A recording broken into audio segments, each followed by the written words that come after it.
Um.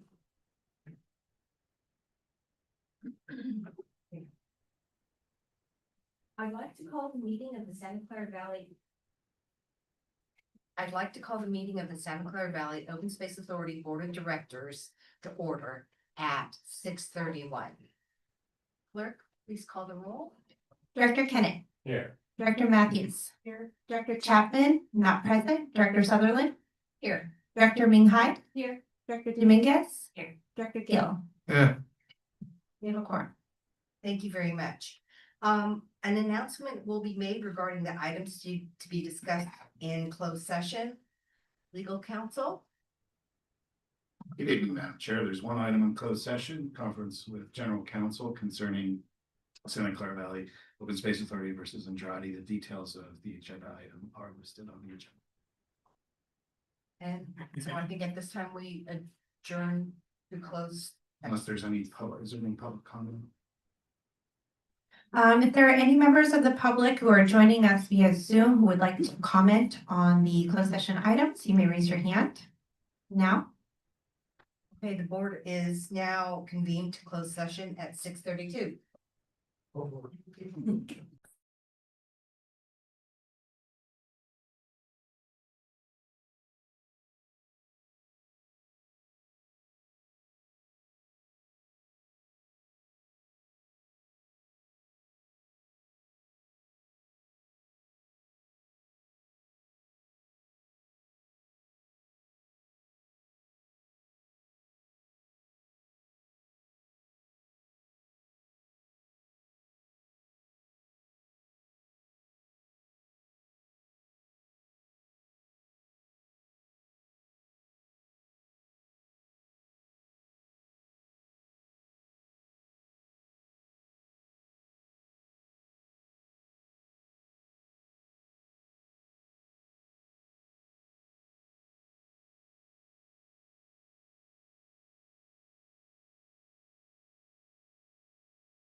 Hello, for the members of the public who are joining us, the board is currently in closed session. We anticipate they'll wrap up around 7 o'clock. So the board members will reconvene at 7 o'clock or shortly thereafter. Thank you.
Board has returned from closed session. At 6:57. Legal counsel, are there any reportable actions? None, Madam Chair. Thank you very much. At this time, any members of the public will have the opportunity to address the board on any item not on the agenda. Speakers will be limited to 3 minutes. Clerk, do we have any commenters? If there are any members of the public who are joining us via Zoom who would like to comment on any item not on the agenda, you may raise your hand now. There are none. Thank you very much. And now on to the approval of the March 26, 2026 board meeting minutes. I'll move to approve. Thank you. Thank you. So, moved by Director Kennett, seconded by Director Ming Hyde. Are there any public comments? If there are any members of the public joining us via Zoom who would like to comment on the minutes, you may do so now. There are none.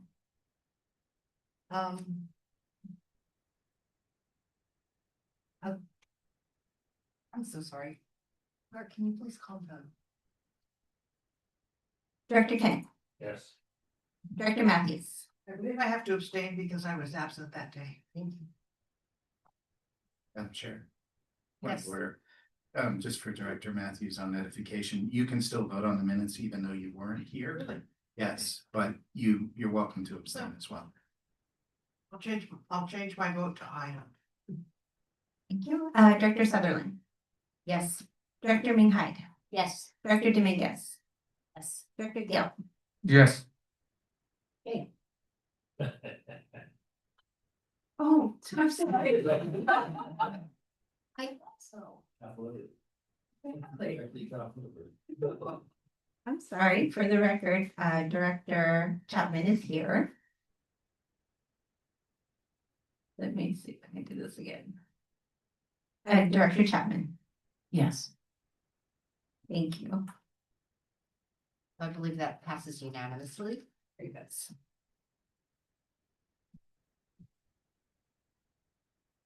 Next is the approval of the consent calendar.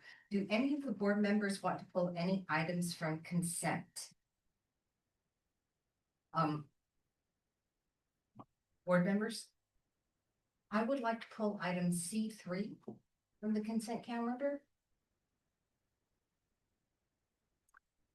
We will vote for the remaining consent items, unless there's more. Director Matthews? I don't think we'll, item 1. Okay. So it looks like we'll be pulling item 1 and item C3. Do I have a motion to approve the other items, C2, C4, C5, and C6? I'll move to approve as amended. Second. And moved by Director Kennett, seconded by Director Chapman. Any public comments?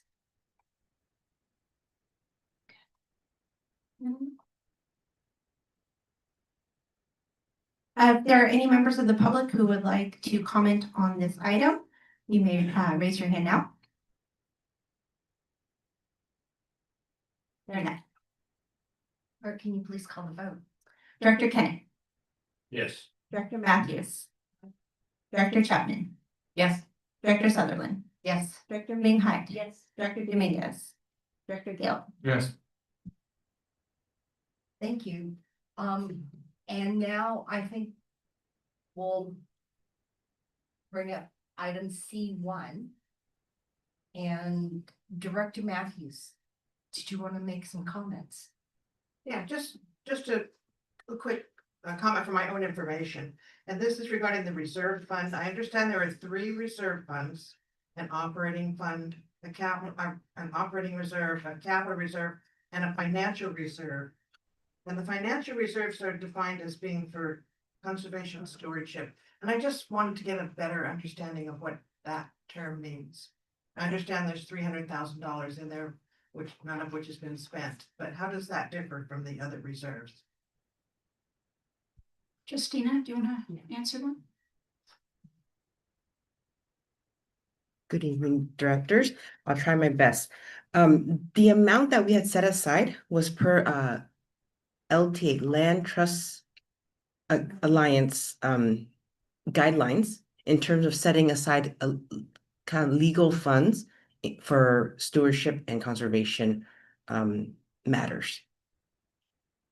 And that is the money that we had set aside. So it's not for anything in particular, it's just a reserve with a title. But we haven't discussed, or there's no substance to it at this point. At this current time, there's nothing specifically committed against that fund. It was more of an amount that was kind of dictated as guidelines per Land Trust Alliance when we got our accreditation. So just a best practice thing. Yes. Mhm. Through the chair, just for the purposes of the board members who may not know, there's a national conservation entity called the Land Trust Alliance, which represents all the land trusts in the United States, who all have to go through accreditation. Public agencies can join too, although it's not as common, but the Open Space Authority was the first public land conservation agency in the United States that joined LTA. And their best practices include setting aside a fund for legal defense of conservation easements and for stewardship. So when we joined LTA, we did what they asked us to do, which was to set those funds aside. Good, that's a good explanation. Thanks very much. Any other comments from board members on that item? Anyone? Do you recommend we take C1 and C3 separately? Yes, because they were pulled off the consent calendar with separate discussion. And just, I might have missed it, but just ask for public comment on each item as well. Thank you. Do we have any public comment? If there are any members of the public who are joining us via Zoom who would like to comment on this item, please raise your hand. There are none. Do we still need a motion and a second? Correct. Okay. Dr. Matthews, would you like to move your? Okay, I would move that we approve item C1. I'll second. Moved by Director Matthews, seconded by Director Dominguez. Clerk, please call the vote.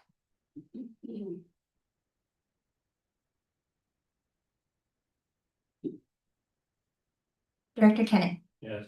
Director Matthews, Yes. Director Chapman, Yes. Director Sutherland, Yes. Director Minghut, Yes. Director Dominguez, Director Gill. Yes. Thank you. And then I asked that C3 be pulled from the consent calendar. And I wanted to ask staff if they had any thoughts or concerns that there was only one responsive bidder to this request. And Thank you, Madam Chair. I'm going to defer to Elizabeth Loretto. Sorry, and Ivy, I'm sorry that you are here. This was Ivy's bid, and so refer it to Ivy Rylander. Through the chair, we aren't concerned. A lot of our facilities related bids do tend to have less responses. But the price that we were given felt very competitive and very similar to what we've had in the past. We had 3 vendors attend the site walk with the one bid. One of them did respond to me just with why they declined to bid, is just that they felt that they weren't going to be competitive to our needs. But we looked through the bid that we did receive and felt that it checked everything that we were looking for. thank you. I just wanted to make sure that we weren't asking for something that was prohibiting people from responding to us. And so, are there any public comments? If there are any members of the public who are joining us via Zoom who would like to comment on this item, please raise your hand. There are none. Ivy, thank you very much for the reply, I would like to move that we approve this item. Moved by Dr. Sutherland, seconded by Director Matthews, and clerk, can you please call the vote? Give me 1 second to catch up.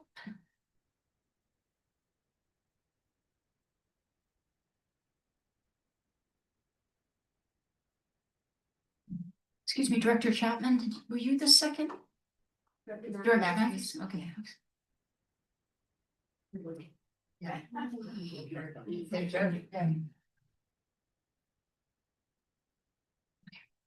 Director Kenneth. Yes. Director Matthews. Yes. Director Chapman. Yes. Director Sutherland. Yes. Director Minhide. Yes. Director Dominguez. Yes. Director Gale. Yes. Okay, now it's on to new business, and members of the public will have the opportunity to comment on any matter on the agenda following the presentation by staff and board questions. Speakers are limited to 3 minutes. And our first item of business is item number 1, the presentation of the Special District Leadership Foundation District Transparency Certificate of Excellence by Public Affairs Field Coordinator Colleen Haley. Good evening, directors. Caroline Hernandez, clerk of the board. Before I pass over the mic, I'm happy to introduce to you the presentation of the Special District Leadership Foundation District Transparency Certificate of Excellence. And before I introduce our guest tonight, I'd like to speak a little bit about the organization that issues the certificate. The Special District Leadership Foundation, which is an independent nonprofit organization formed to promote good governance and best practices among California special districts. The SDLF offers 5 programs to promote good governance and best practices. Certified Special District Manager, Essential Leadership Skill Certificate, Certificate in Special District Governance, District Transparency Certificate of Excellence, and District of Distinction Accreditation, which we also have obtained in the past. And so now I'd like to invite our special guest, Colleen Haley, Public Affairs Field Coordinator, who made the trip down here in person to talk a little bit more about the program. And I will hand it over to you. Well, thank you so much for the introduction. Thank you. I appreciate it. You took away some of my talking points, but I'll just go off the cuff and say it's a pleasure to be back. It's a pleasure for you to have us here and for you to be a member of CSDA. You've been a longtime member. Also, I believe this is your 5th Transparency of Excellence. So it's a renewal portion. First, it was every 2 years, then we meet every 3 years. And I think you've gotten since the beginning. So this is a testament to your commitment to transparency for your constituents. Please let us know if you need media samples to send out there to news media or your legislators to let them know, fully transparent. And you're doing all the requested reporting, you're compliant with everything. So that deserves to be acknowledged. I'd also like to say I'm from Santa Clara County, and I'm always happy to be here and see so many friendly faces. I moved to East Bay when I got married, but this is always home for me, so I'm always happy to come down here. And then several years ago, I was happy to work with your general manager and your assistant general manager, Mark Landgraf, on a legislative tour, which I thought was very successful for legislative staffers as well. And we'd love to do something again in the future. But yeah, it's always lovely to be back here. So I am going to skip ahead of my talking points because you introduced the Leadership Foundation and all of our 4 programs. There's 2 possible for the district. There's also the District of Distinction if you'd like to go on and earn that. And then there's 2 for individuals. One is for board members, the recognition of special district governance, and then also one for staff, Special District Administrator Certificate. But since I've already been mentioned, I'm going to move on and explain a little bit more about the Transparency Certificate. These are all formal talking points, and you're going to hear the word transparency a lot. So I apologize, but I'm required to read these. The District Transparency Certificate of Excellence was a program created in 2013 as an effort to promote transparency in the operations and governance of special districts to the public and provide special districts with an opportunity to showcase their efforts in transparency, and is in effect for 3 years. There are 3 main basic areas for this program that you must complete. The basic transparency requirements, which are ethics training certificates for all the board members and timely filing of the state controller's special district's financial transactions compensation report. Website requirements, which include posting the board meeting schedule, district's mission statement, current audit and budget information, and the board of directors roster with terms of office on it. Outreach requirements, which the district has to select 2 of the requirements, which include a regular district newsletter, an annual informational public budget hearing, and or a community transparency review. So you did 2 of those. You know which ones. Why is transparency important? Because the public has a right to access and to have access to open government, and special districts, regardless of type or size, are public agencies that use public money and provide public services. The district's business is the public's business. Transparency means a district that is open, accessible, and engages the community, because easy access to district information through mediums like a website provides for an opportunity for constituents to better understand their district, and because transparency allows for accountability. Therefore, earning the certificate means the district has completed a comprehensive transparency checklist that includes the general website and outreach best practices that I mentioned earlier, demonstrates the district has a tangible knowledge of the district's transparency efforts, and shows the district's commitment to being open and accessible to the public. Lastly, displays a commitment to engaging the public and creating greater awareness of the district's activities. Therefore, on behalf of the board and the staff of the Special District Leadership Foundation, it's my pleasure to present a District Transparency Certificate of Excellence renewal to the Santa Clara Valley Open Space Authority in recognition of your efforts to promote transparency in the operations of your district business. Congratulations. I'm a request to take a picture of the board members with this. Would we have time for that? Yeah. We would? Okay, you do it right. Do it right. And do we wanna, let me see, I'd like to do that after Yeah, we finish. I don't know, yeah, thank you very much. So Colleen, thank you very much for coming and doing this presentation. Obviously, in this day and age, transparency is just so important. But I also feel like this certificate really goes to staff.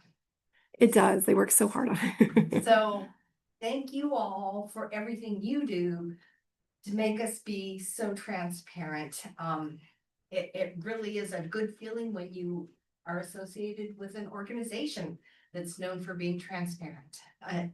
So thank you all. Any other board members? Director Chapman. I just want to say hello to Colleen, who I see every few months on Zoom for Yes. the special districts meeting, so it's nice to see you. Nice to see you in person.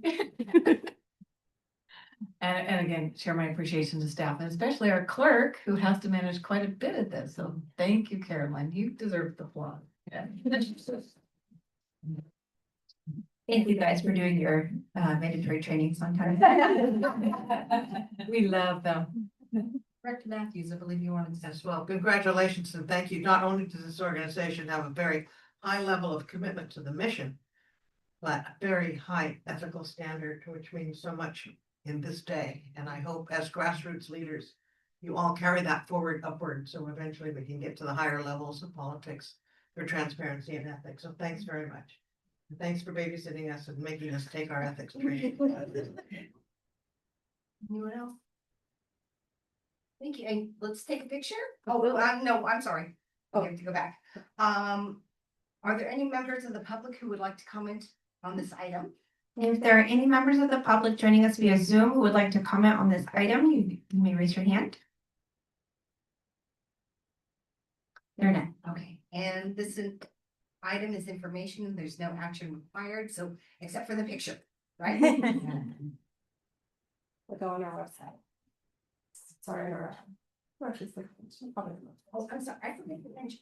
Thank you for mentioning that you have social media that because I think it would be great that we promote. Absolutely. Yeah, we'll tell you. Where will this be going up on social media? Likely tomorrow. Facebook. Facebook, I'll send it to our team, but I'll personally be doing it on Facebook. We have two, SCLF, Facebook page and also CSCA Facebook page. And it's being Christian. I'm just looking at it to eliminate the reflection. Oh, I thought you were making sure you got over the short people, right? Okay. 1, 2, 3. One more. Excellent. Thank you so much.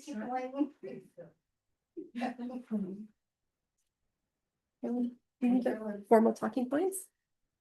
For a minute. Okay. You're really good to you.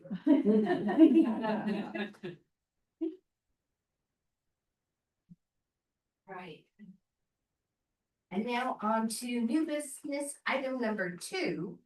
And that's to approve license and management agreement with the Peninsula Open Space Trust for the Coyote Fields Property Assessors parcel numbers 712-02-19 -32 and 33. And I believe that Alexandra is going to make the presentation. Thank you, Madam Chair. Good evening, members of the board. I'm Alexandra McCoy, Real Property Coordinator here at the Authority, and tonight staff is seeking approval of a license and management agreement with our close partner Post for the Coyote Fields property in Coyote Valley. Starting with some background in the big picture, Coyote Valley is a very special place, and in 2019, AB 948 designated it as a landscape of statewide significance and created the Coyote Valley Conservation Program area. This covers over 17,000 acres of both the Coyote Valley floor and the hills up on each side up towards the ridgeline as seen on the slide. Conservation in Coyote Valley broadly provides a myriad of benefits to our local and regional communities, including serving as a buffer to wildlife, flood, drought, and extreme heat, securing and enhancing wildlife connectivity between the Santa Cruz and Diablo mountain ranges, protecting local farmland, providing increased public access, and helping to provide the clean air we breathe and water to drink.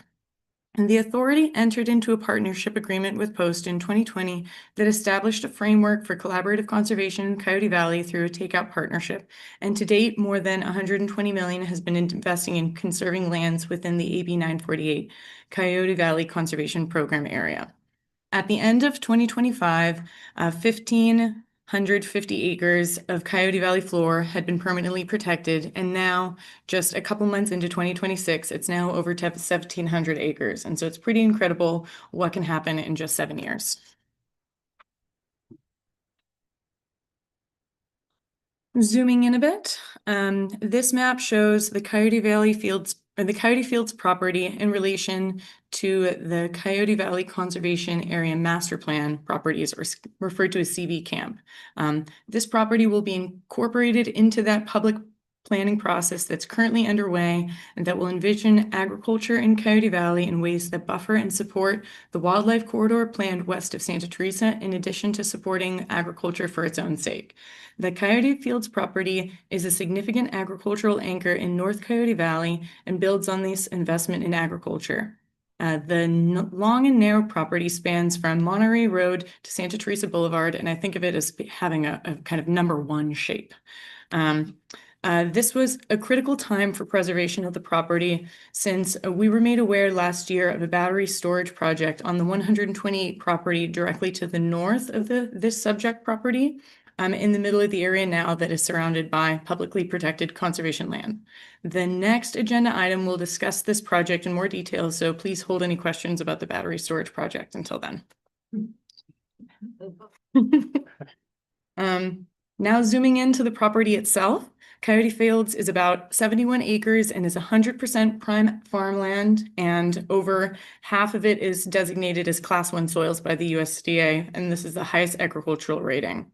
It has been farmed by the current tenant B&T Farms for over 7 years, producing a range of products, including pumpkins, tomatoes, peppers, and sweet corn.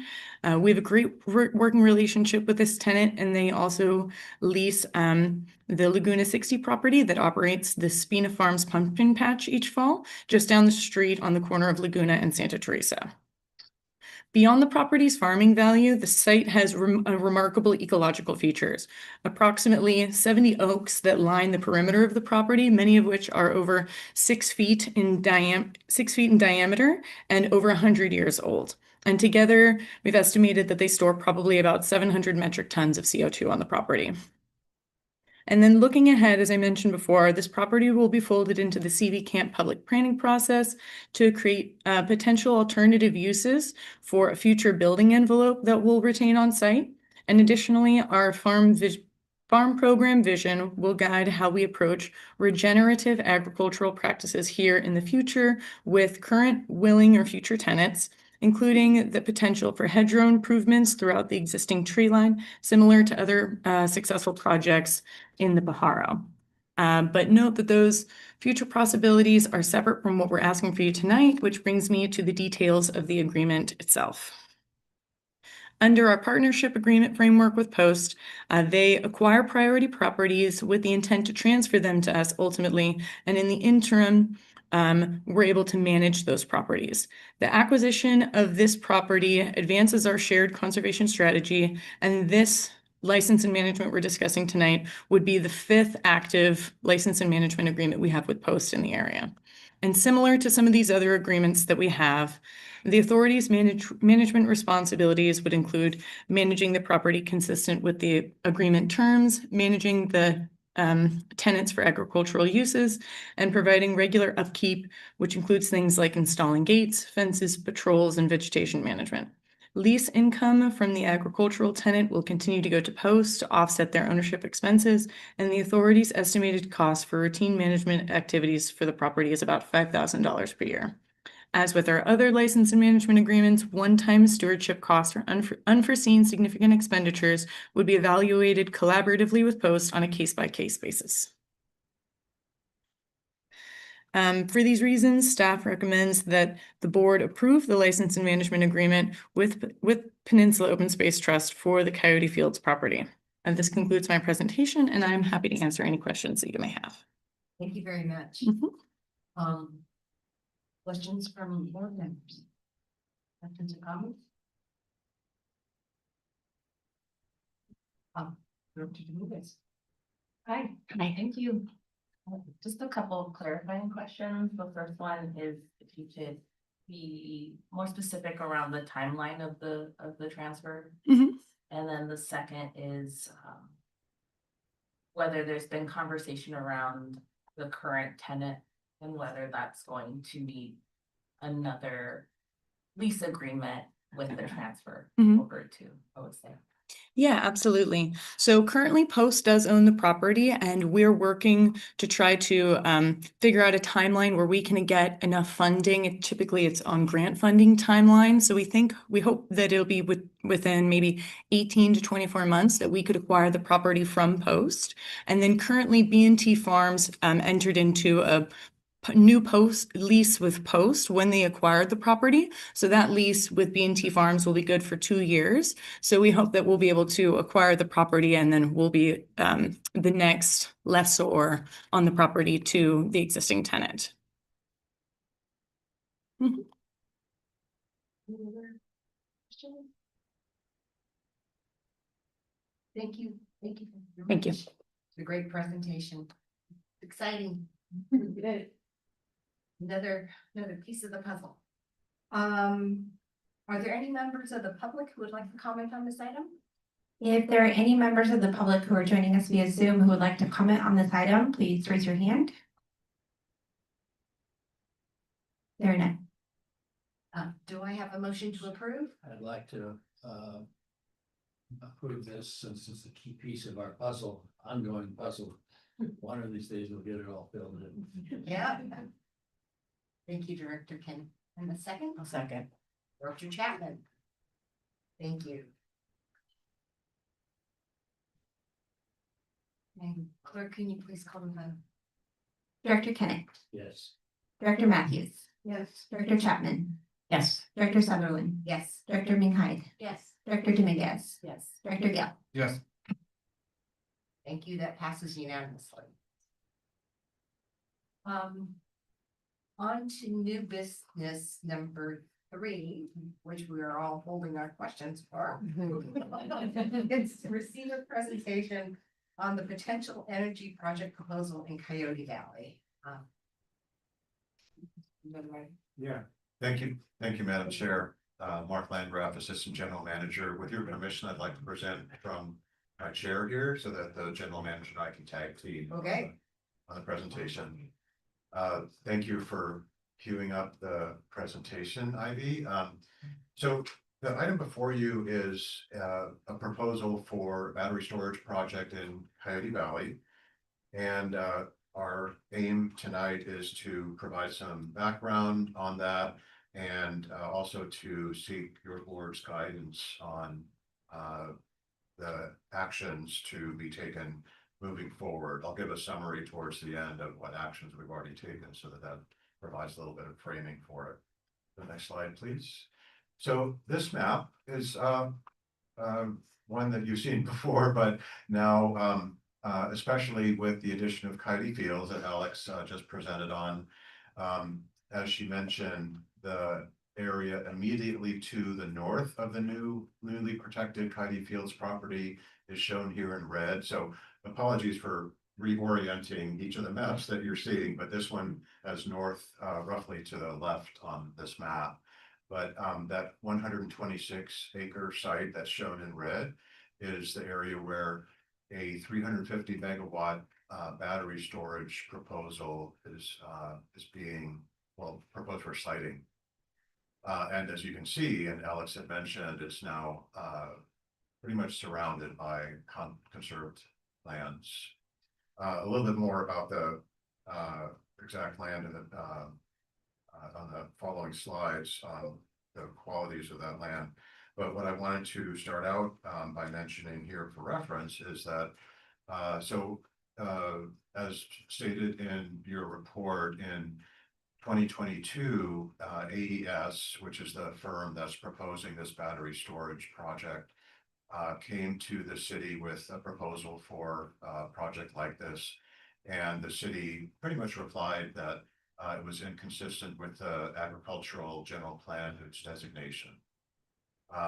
Then in 2025, AES approached the authority, and we understand they approached the city again as well, to state that they were going to employ AB 205, which is a bill that the state passed in 2022, authored by Assemblymember Ting, that allows bypassing of local zoning and general plan land use in order to streamline green energy projects. So they let us know that that was going to be their path for approval. I'll provide more details about the project and especially its potential impacts. But I wanted to point out on this slide that the picture on the right is what we've received from a proposed battery storage facility in Solano County, just to show what this kind of facility can look like. It's got a number of those containers that are shown to the far right in an array that would cover 40 acres. So the area that's on the map shown in red is a total of 126 acres, but the battery storage project would just consume about 40 acres of that. The firm, when they met with us, didn't say what they would do with the rest of the property. So then if we can go to the next slide, please. Just to provide a little bit more context and to start talking about the potential impacts of battery storage facility at that site. This is a picture of looking towards the east from the top of North Coyote Valley Hill, which, as you have seen in previous presentations about alternative concept proposals for Coyote Valley master planning, is a potential site for, or very likely site, I should say, for public access to the top of that hill. So looking to the east from that hill, you're looking directly at the site where that battery project would go. Kind of in the middle of the field there, where Bailey Avenue is towards the left and the newly protected Coyote Fields property is towards the right. So I also, as we're framing the potential impacts of a project like this, I want to mention, as is stated in your board report, that Public Resources Code section 25527 states that where a project is located on specified natural resource lands, and we do need more of a definition of what those specified natural resource lands are. The CEC must find that such use is not inconsistent with the primary uses of such lands, and that there will be no substantial adverse environmental effects, and the approval of any public agency having ownership or control of such lands is obtained. And then there's further language that really reinforces that the CEC's intent shouldn't be to, railroad over, if I may put it that way, local concerns about impacts to natural resources that provide community benefits. So next slide, please. This shows the proposed project site in the context of farmland mapping. So that lighter green color is prime farmland. So you can see the vast majority of the proposed site would be on prime farmland. So that is an impact to the agricultural viability of Coyote Valley and the region already from the beginning. Also want to point out on this map that those three purple arrows show potential wildlife crossing infrastructure that with Post in the lead, we're partnering with them, as is BTA, which has recently decided that they are going to be a lead agency on wildlife infrastructure there across Monterey Road, but also partnering with many other agencies. That those sites are not completely decided, but they will be in that area, and also hasn't been decided whether they'd be under crossings or over crossings. But a point being that wildlife crossings nearby, even if they're not proposed for exactly the site where the battery storage is being proposed, they are nearby, and impacts from an industrial facility like is being proposed can still have impacts on wildlife when they're in the vicinity. Not to mention, as I already stated earlier, the aesthetic impacts to regional trails, impacts to the floodplain as well, because this region is a natural floodplain, one of the few remaining natural floodplains in the entire Bay Area, because so much of it has been built upon. And the reason for the city of San Jose's initial investment in protecting land in Coyote Valley, of course, was to reduce flood risk for downstream residents by protecting the floodplain up here in Coyote Valley. So all of those are very important considerations.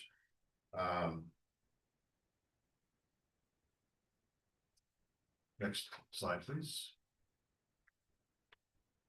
I also want to speak a little bit to, and Andrea, please weigh in here as we're going along. I also want to speak to the inputs that we've had from a number of energy experts that we've hired as consultants, experts who have worked in the energy field for decades. One of them is a former CPUC commissioner. Others have been working on mapping of the grid and its direction in the state of California. And they have expertise in both the goals of the state of California for green energy development, as well as what currently is being proposed and currently underway to meet those needs. And so this table is a product of those expert consultants that by the way, also contributed to the briefing memo that was part of your packet that we've been distributing. More on that in a moment, but this table shows that the Jewel Flower project, which is what AES has named this battery storage project, is 350 megawatts, and it's one of many other proposed projects that together represent 158% of the need. So more than what the state of California has identified as need for storage. Even if you subtract out the 350 megawatts from the Jewel Flower project, you still have capacity that is much greater than the need, 30% greater than the need. So pointing out here that, you know, first of all, there are these significant threats to community benefits and ecosystem services that have been heavily invested in by local agencies such as ours, the city of San Jose, the state of California, as well as the federal government on public access and other projects. And there may not be the need for it. So just calls into question the importance of this project, please. Yeah, Mark, just wanted to add a couple more things.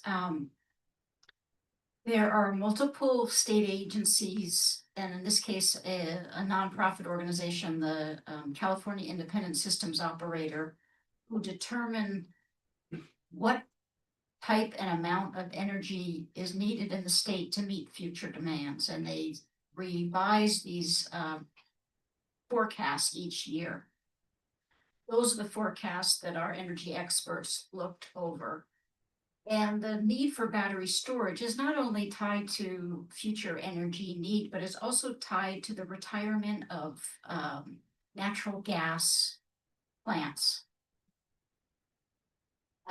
And right now, the natural gas plants aren't being retired quick enough to then tie to the battery storage need. So that's when you look at this 158% of the need is already in the pipeline. It's both a reflection of that replacement of natural gas retirement, but also the full amount of megawatt potential for the entire Bay Area. So though we don't have it here, or we can imply from this, our energy experts have told us that there are many battery storage sites that already have the required approvals they need in other nearby counties that could meet the Bay Area's future needs. The battery storage companies to proceed need several things. They need an interconnection agreement with a transmission interconnect agreement with a substation. And they also need a power purchasing agreement. Who is purchasing the power? We know that Silicon Valley Clean Energy and San Jose Clean Energy are not interested in this facility. This facility has reported to us that they have an interconnection agreement with PG&E for the Metcalf substation. But that hasn't been confirmed. And we've been reaching out to PG&E to confirm that, but have not been able to get that information.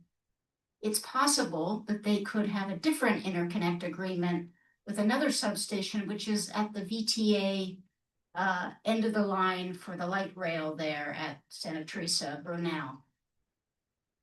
But that would cause Jewel Flower to have to be inconvenienced to get a different interconnect agreement just a mile up the road. When we asked and met with them, and Director Chapman joined us in some of those meetings, as did Director Kennett, he told us they did not have a confirmed buyer or purchaser of power. In all likelihood, it would be a Southern California client, like a Southern California Edison. So the point we've been trying to look into, one of the points is why in an area of statewide significance for conservation, a landscape that is on the cover of the state's 30 by 30 program, would you place a battery storage company that is one of many that is an oversupply of need and would only work with a power purchaser in Southern California? This application has not yet been filed. It was going to be filed in the first quarter actually it was gonna be filed in January, then they said it would be filed in the first quarter of 2026, and now we understand it's gonna be filed in June. The other thing that this applicant needs to demonstrate to the California Energy Commission is that they are providing substantial community benefits. So they've been in search of those community benefits by going to local school districts, local cities, and others to try and persuade them that they could be benefited by the location of this battery storage company here in the Coyote Valley. Ignoring the fact that the substantial community benefits already exist in Coyote Valley and have been invested in to the tune of $120 million by the state and local governments for the benefit of people. So what we are trying to do is get as much information out to local officials and the public, and to talk to experts to really understand this project before the application is filed. Because once the application is filed at the California Energy Commission, in all likelihood, there's an obligation to go through the entire process, which is what we did with PG&E and LS Power. And that was about a 2-year process to get to the decision.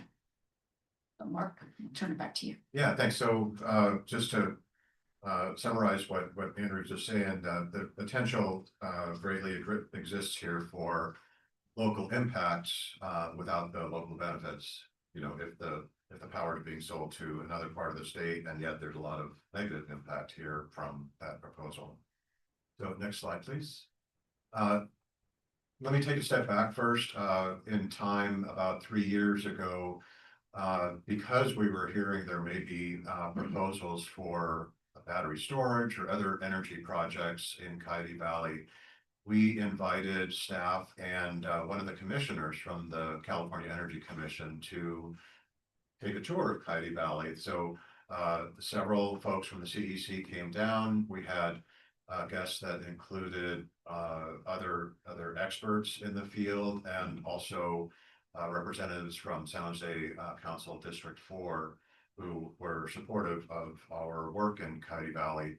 And we all went on a tour, so we very much were able to communicate the conservation efforts, the state investment in Coyote Valley, as well as the benefits to the community that we've been talking about.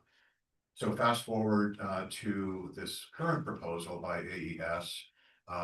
When we were approached in last year by the company, we then were working with our expert consultants and put together some of the information that you see here, and also requested meetings with CEC commissioners in some of those meetings, and also with staff to advise them on, you know, again, what the benefits to the public are of the conservation efforts in Coyote Valley.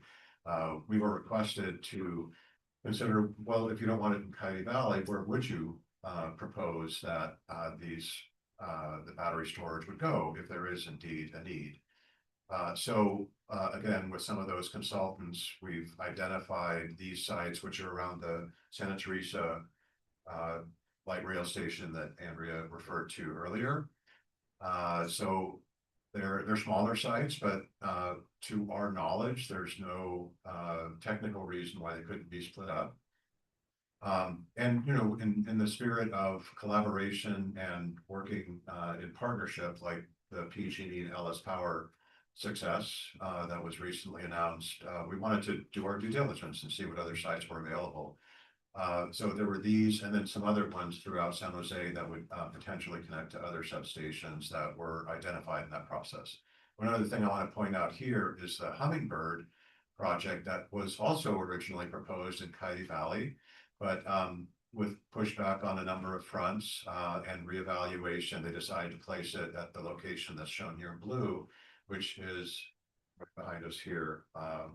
And you know, actually a much more appropriate place in an industrial or light industrial development area, not on greenfields. So anyway, with that, then next slide, please. I just want to summarize what we've in showing here that the project proposal would contradict the city's general plan and zoning. And specifically what that refers to is in 2021, when the city made the changes to downzone Coyote Valley because the tide had turned and conservation was what would benefit the public the most based on the city council's evaluation. And so it's that zoning and general plan use that that goes against. As we were talking about, the data showing that there isn't a need for this project, especially not a local need in the Bay Area, and that it doesn't comply with the information that I mentioned earlier about the Public Resources Code, section 25527.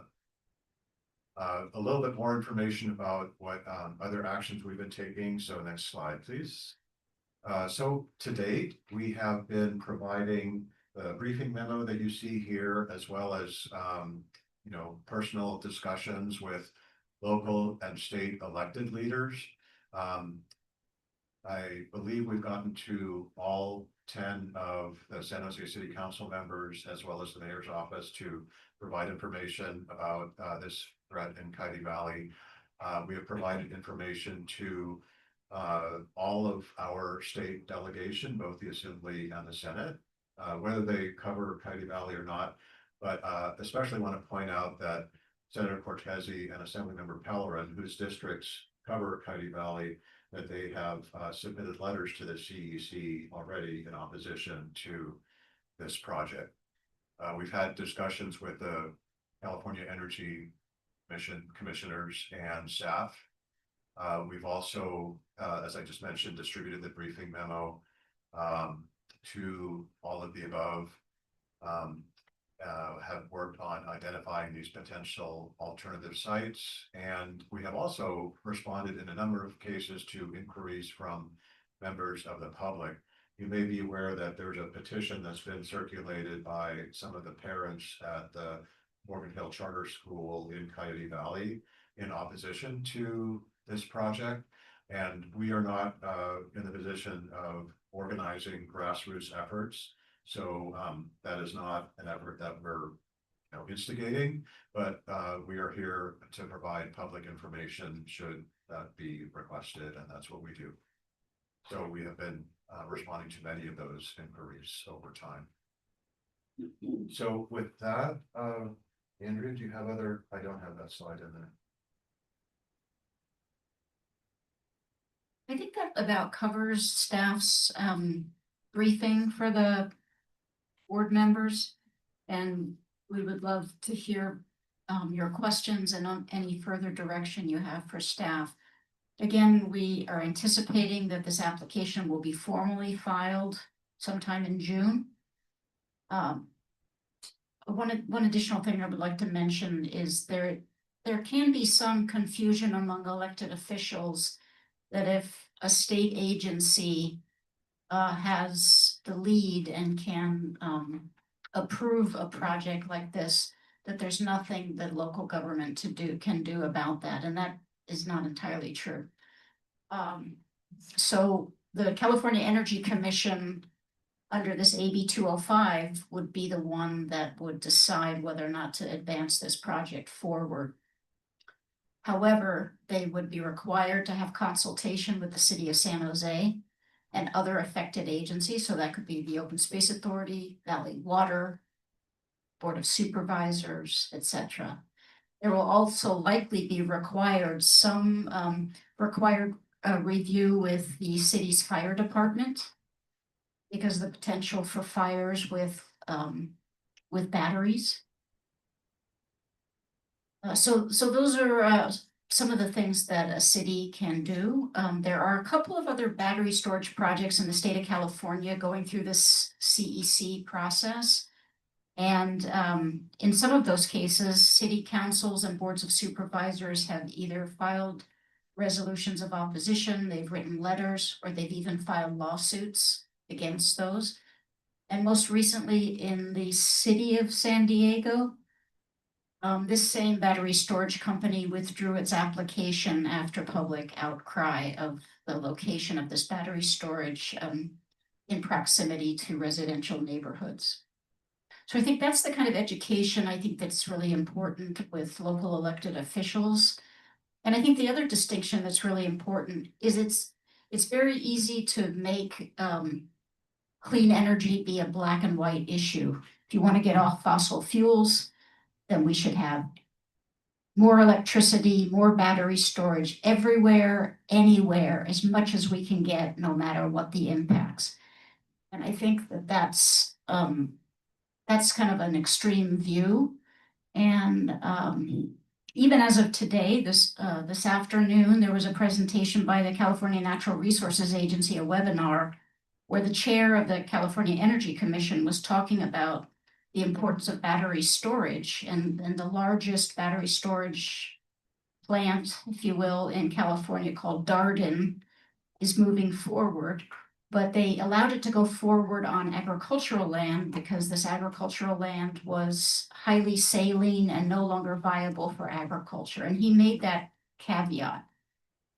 When you look at what Mark just showed you, when we're dealing with prime farmland, the best farmland for growing food, and the investment by the public to date, the community benefits that are here, the incompatibility with the Public Resources Code and San Jose Zone General Plan, all those ingredients are there to turn this project down and to send it to a more appropriate site in an industrial zone. So with that, I'll hand it back to you, Madam Chair. Thank you very much. I'd like to see if Director Chapman and Kenneth, since they've been engaged in this, have any comments. I have I a have- question I have a regarding number. case history on this, is there any kind of history regarding the Assembly Bill and the PRC as to which has taken precedent in the past, or is it really truly case by case? We know. Yeah, thank you for the question, Director Kennedy, through the chair. Our understanding is that there's been one other project previously that invoked AB 205. So it hasn't been very commonly invoked. Chapman? Okay. I have two comments. Of interest, which I will talk more about at the end of the meeting, LAFCO had a retreat study session for the board members and alternates to talk about environmental justice, which is fascinating. I learned a lot and, you know, have some suggestions. Maybe we can have some of that presentation here.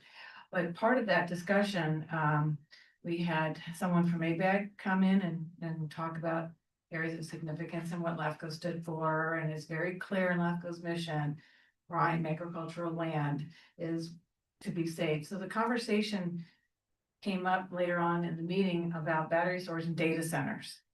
Now, I don't know the two are exactly the same, but I think there might be a possibility to link the two in terms of the question that came up with water usage and energy uses and driving up PG&E rates. So that question came up and one of the council members was there and talking about CPUC and the council's authority. But there's also, this also ties in, because on Tuesday, there was an interesting item on city council. I don't know if anybody read the news or watched it. I'm just one of those, Mark's nodding yes. They had an information update on data centers. And there is a group that is forming and it's getting larger by the minute because now they're starting to go public and collect public comment. They're called ilovesanjose.org. Yeah, in fact, Director Chapman signed a letter and sent to the city clerk and said, you need more transparency on data centers and battery storages in terms of water usage, energy usage, rates, because of, you know, there's a lot of unknowns, right? So there's a discussion about that, which I don't recall how it ended, you know, but I'm bringing all this up because I think our project ties into some of this discussion that's going on now within the environmental community, within LAFCO, within the council, and the greater awareness of the energy uses of this, and that there might be a bigger problem than just, you know, we're gonna, according to the website, we're gonna bring in 112 jobs. And it's, you know, this is gonna benefit 262,500 homes for 4 hours. That, the stuff they're committing on this website, I don't think in terms of, it might be short-term benefits, but I think there might be long-term damage. And so I have some questions for staff in terms of the connectivity between data centers and battery storages. Are you hearing similar things in the community about the energy issues and water? Because those are things that I'm hearing, at least through special district and LAFCO. I know it was a lot to dump on you, sorry. Yeah, thank you, Director Chapman, and through the chair.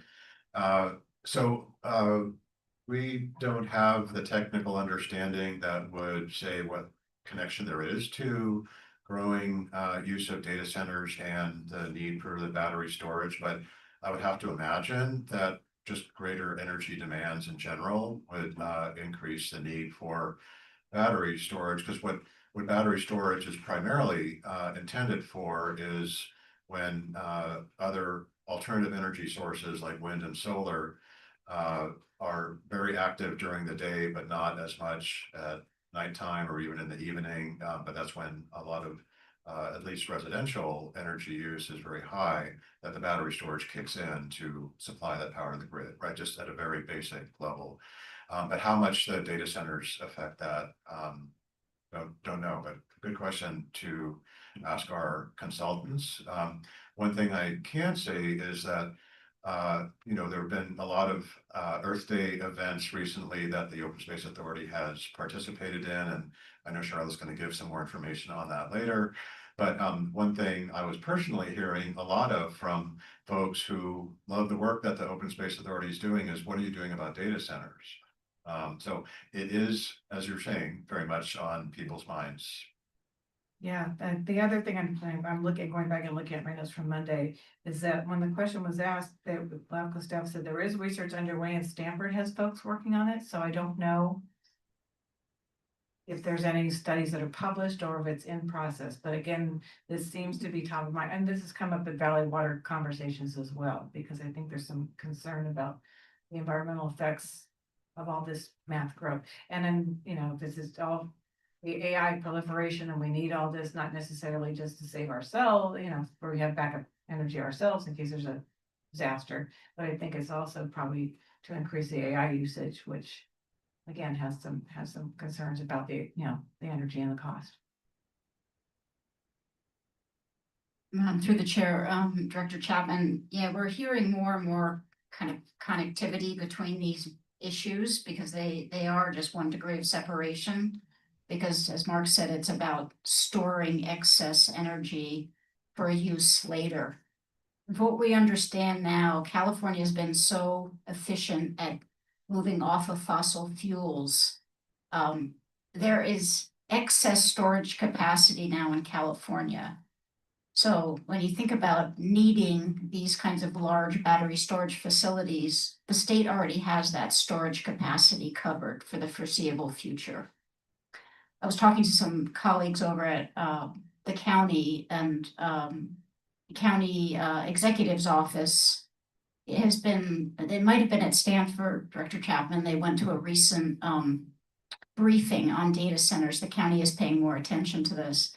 And I know that recently, out in the wake of the Moss Landing battery fire, Monterey County and I believe Santa Cruz County Board of Supervisors have passed ordinances about battery storage. They can't be near residences. They can't be near schools. They can't be near dedicated parks, and conservation lands. And you probably saw in the news this week, this is more about data centers, but the city of Oakley in the East Bay has just passed an ordinance, at least temporarily banning data centers. So we're paying attention to all of this, but for now we have to be laser focused on this particular project and the impacts on an irreplaceable landscape. We've notified the officials at the staff at the state level to bring this to their attention, because they were very helpful to us on the LS Power PG&E matter. So.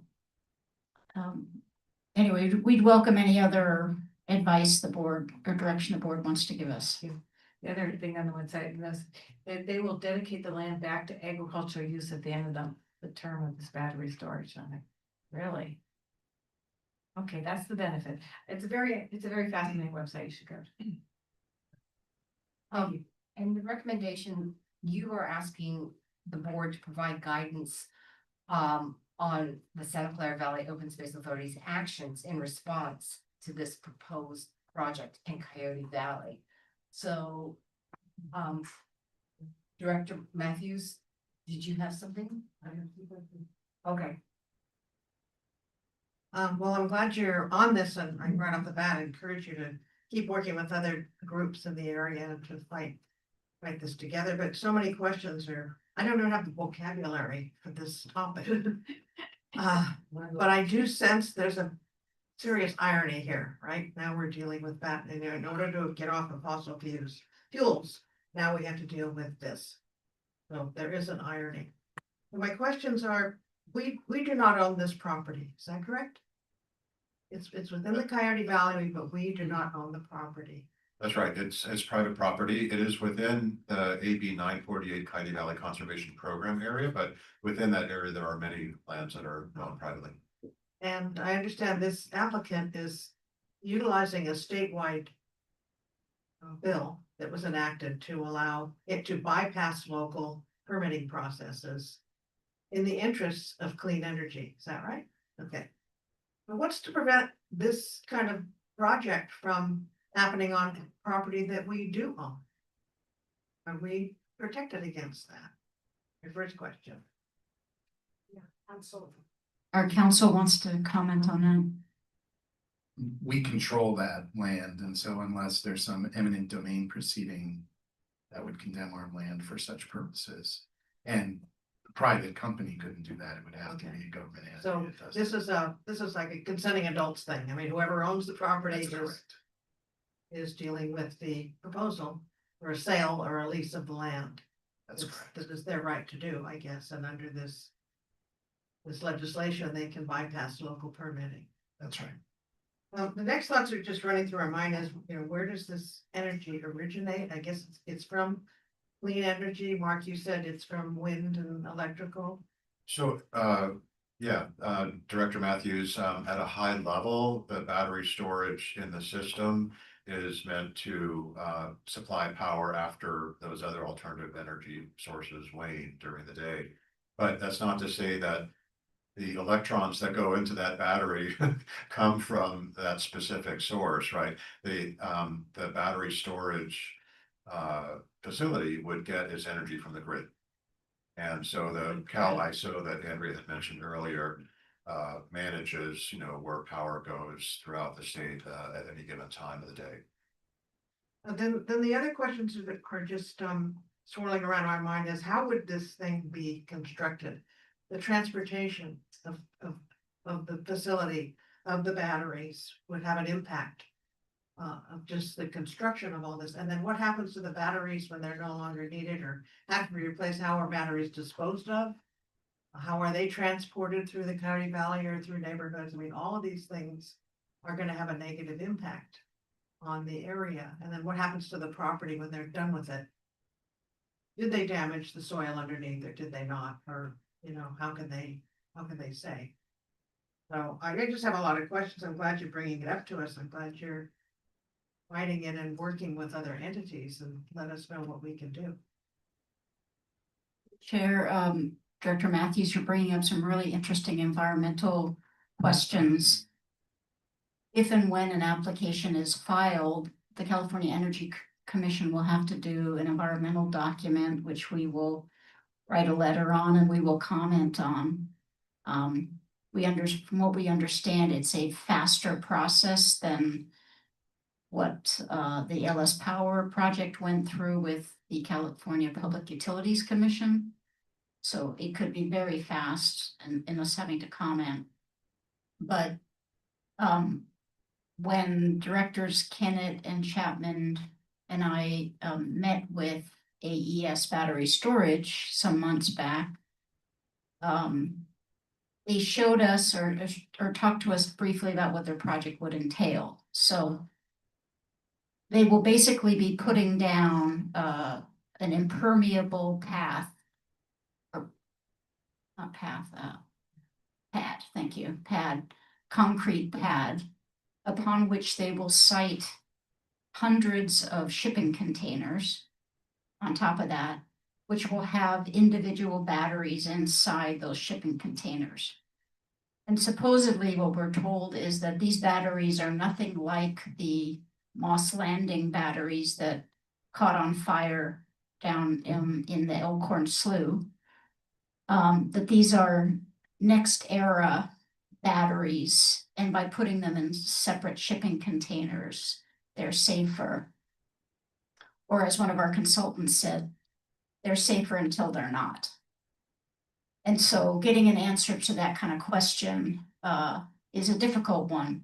The other thing that the consultants told us is that the water needs they would need will be gotten from the groundwater. So they plan to drill a well, which was news to Valley Water, and Valley Water was not too pleased to hear that. So there are these kind of external kinds of impacts that we're learning about. And we're trying to do as much due diligence and research as we can now so we can bring these things up.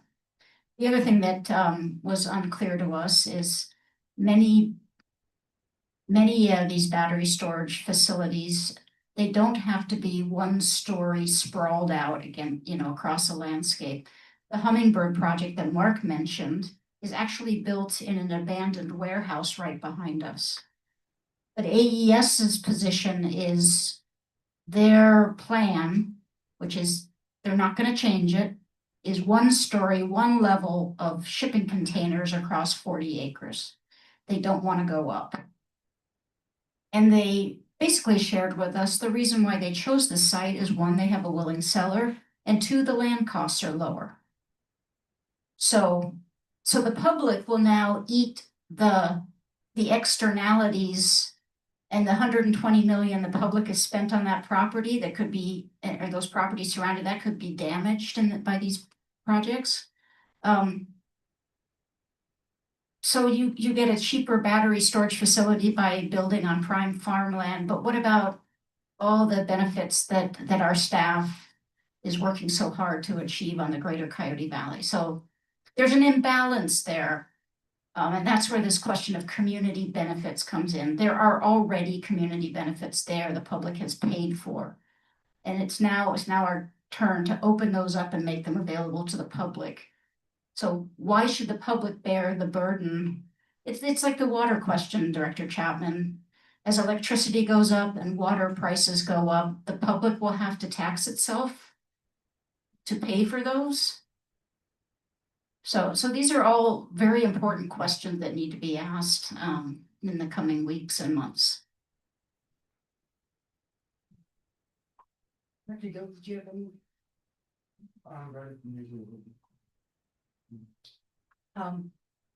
ahead, Dr. Minghai, and then I'll go. Yeah, so, I was gonna go. oh, I'm sorry, go ahead. Just let him go. Never mind. Go ahead. It was mentioned that they had presented to the school districts and the Morgan Hill School District sent it to.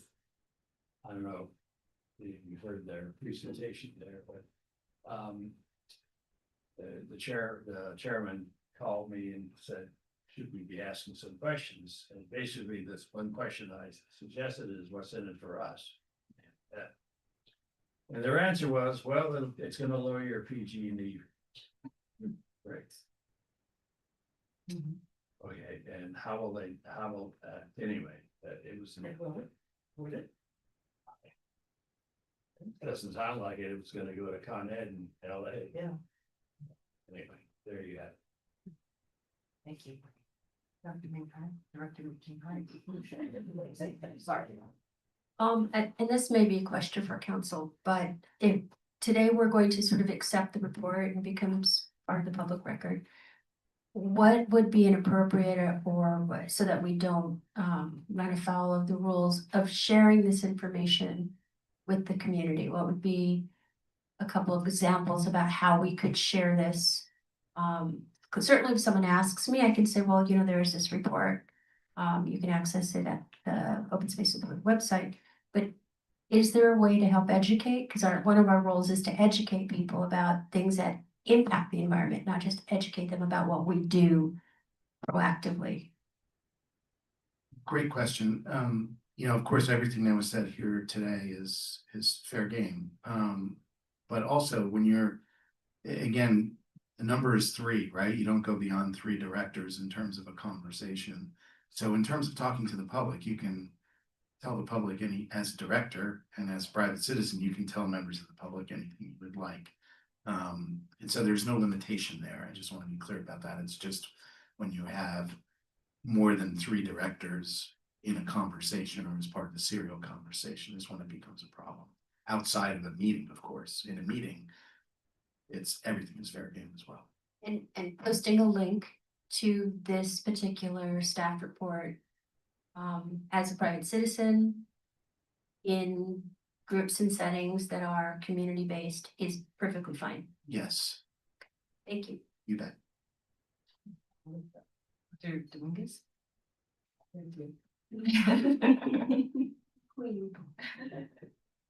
All right, so my question was more around this potential application submission in June. Hopefully it doesn't happen, but if and when it does, what are some of the legal mechanisms that OSA could take around just tackling this issue? Yeah, thank you, Director Dominguez. I can start and then Andrew, if you have further comments. So one action that, and Bill.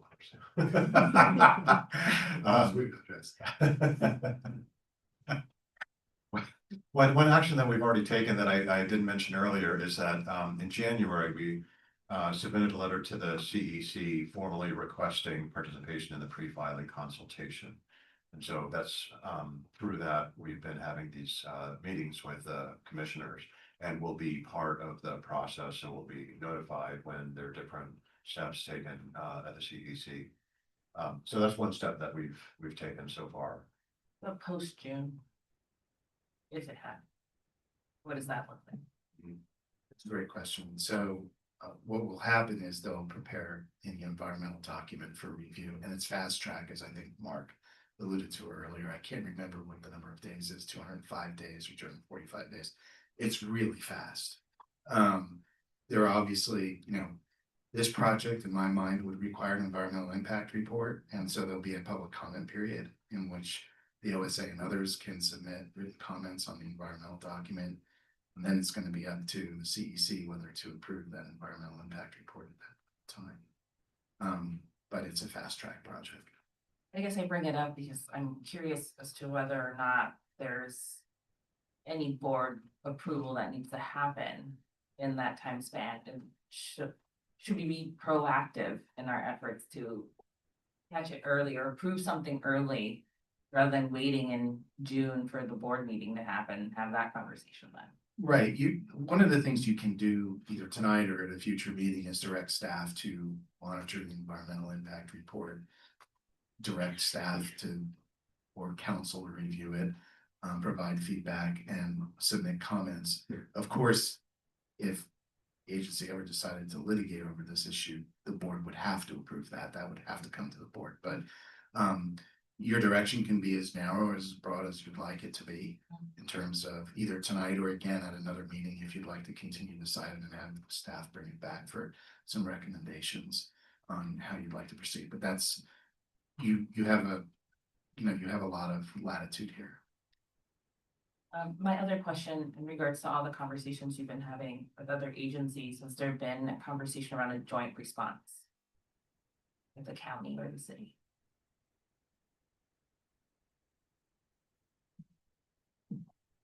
Through the chair, we haven't proposed that to the county or the city. In all likelihood, the city would respond individually or as their own entity. We have had quite a few meetings with city staff, and from what we understand, they have made it abundantly clear to the applicant that the city is not in favor of this project and at this location. What we would like to see from city staff and the city council, and the city council will look to staff for a recommendation, is that that the city and the city council clearly communicate to the California Energy Commission that this is not a project that would benefit the city. And they do not wish to see it located in the city, and particularly in the Coyote Valley, where they've already spent $46 million for preservation. I think we can do some more education of the Board of Supervisors.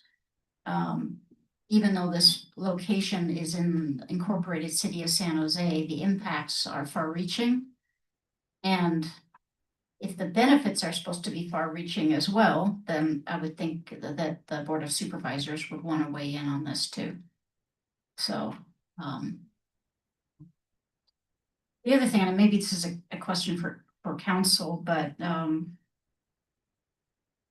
the board of directors could choose to pass a resolution of concern against this project even before the application is filed. And then that will become a foundation to share with other local elected bodies that this resolution has started, and asking other bodies to also oppose this project even before it's filed. I definitely think that that's something I'd like to move. Yeah, I think this is the best idea. We have to be pass the resolution. This is very important topic, and then we have to be act quickly on that. So, Sorry. Director Dominguez, I'd like to know, and consulting with our legal counsel.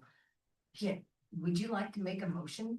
You can, at least to give staff direction, which is what they're asking for with this agenda item. This is actually an informational item, or you need the Well, motion on that? they're actually asking for guidance. Guidance is a different thing than the. But I think what we're proposing is to move beyond guidance and actually moving to have a letter of concern, right? An action item. And Is that would correct? we come back at the next meeting? So two things, you could direct tonight that a letter of concern be Yes. drafted. You certainly can do that. If you want to adopt a formal resolution, I would recommend, bringing it back at the next board meeting, where the staff can prepare an actual formal resolution for you to review, and you can amend as you see fit. And then you can approve that resolution at the next meeting. It's April, so it would be May before the June date, and the June date could move out a little more. We don't know for sure, Right, right? So, but I think- but you will at least be ahead of the curve. Right. So, Yeah, so if you want a formal resolution, I would recommend actually something formal written, come back to So a you, draft of the resolution, draft come of the back for resolution. May board meeting. right? All right, well, I would do Director that. Dominguez, would you like to go ahead? All right. Question, go ahead, Director Chapman.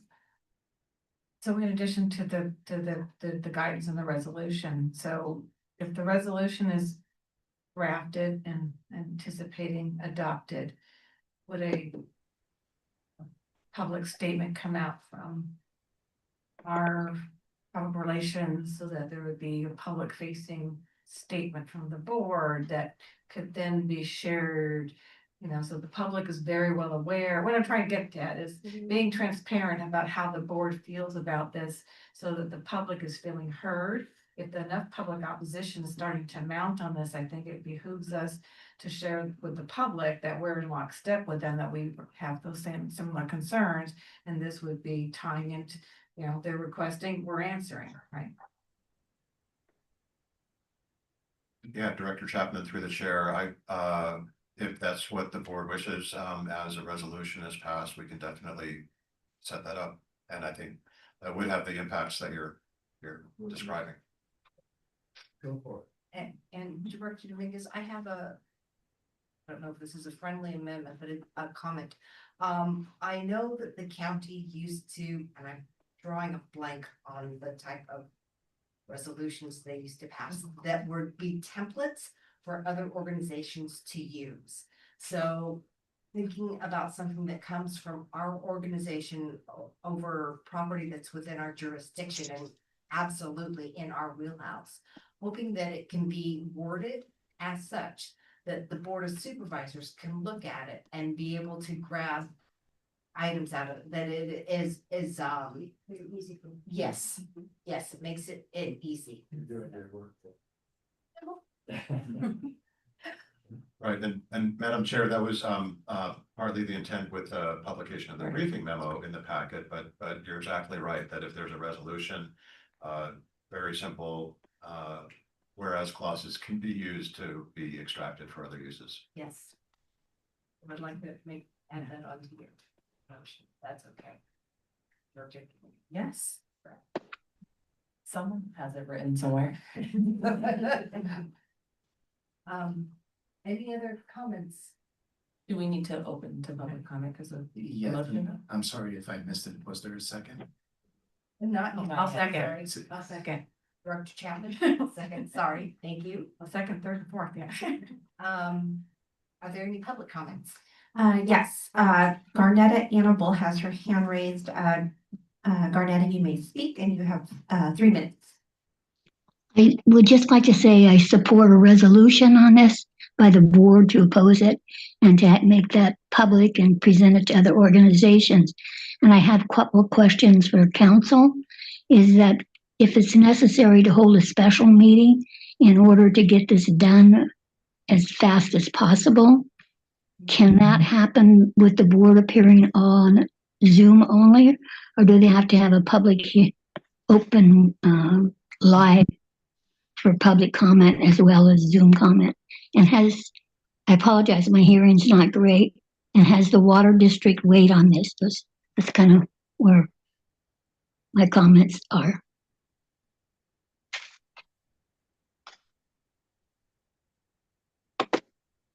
Yeah, through the chair, Garnetta, this is Mark Landgraf, and the Water District has not officially weighed in on this project, but we have made them aware of it. And then on a question of teleconferencing, there would have to be a quorum in the room to do a meeting and But it also sounds like if it comes to our May meeting, that will be before they file their applications. It will still be within a good time frame. that's correct. Okay. And I believe the environmental review period, to correct myself earlier, is 270 days. So, and 205, that just came in my head because I think it was AB 205 that created this streamlined process. So, apologize. Through the chair, one other suggestion I might have, if time is of the essence, is that we could educate our constituency that the board will consider on May 28th. We'll consider this resolution of opposition on May 28th. At least a week or two before it actually comes to you, which would then, in all likelihood, invite the public to participate, attend the meeting, weigh in, and generate more interest maybe than an after the fact adoption of the resolution.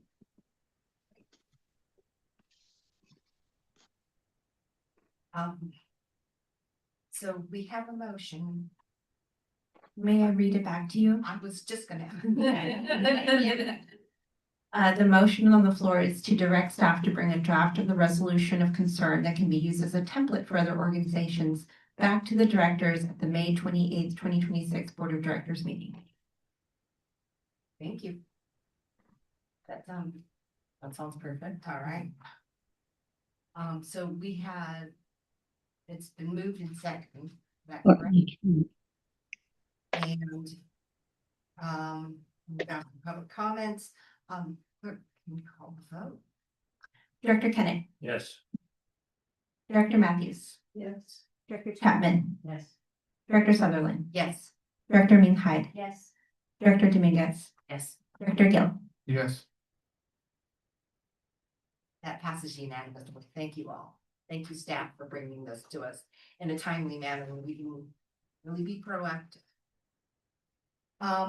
Fourth item of business is to award the contract to Silicon Valley Paving for the Coyote Valley Open Space Preserve Public Access Improvement Project.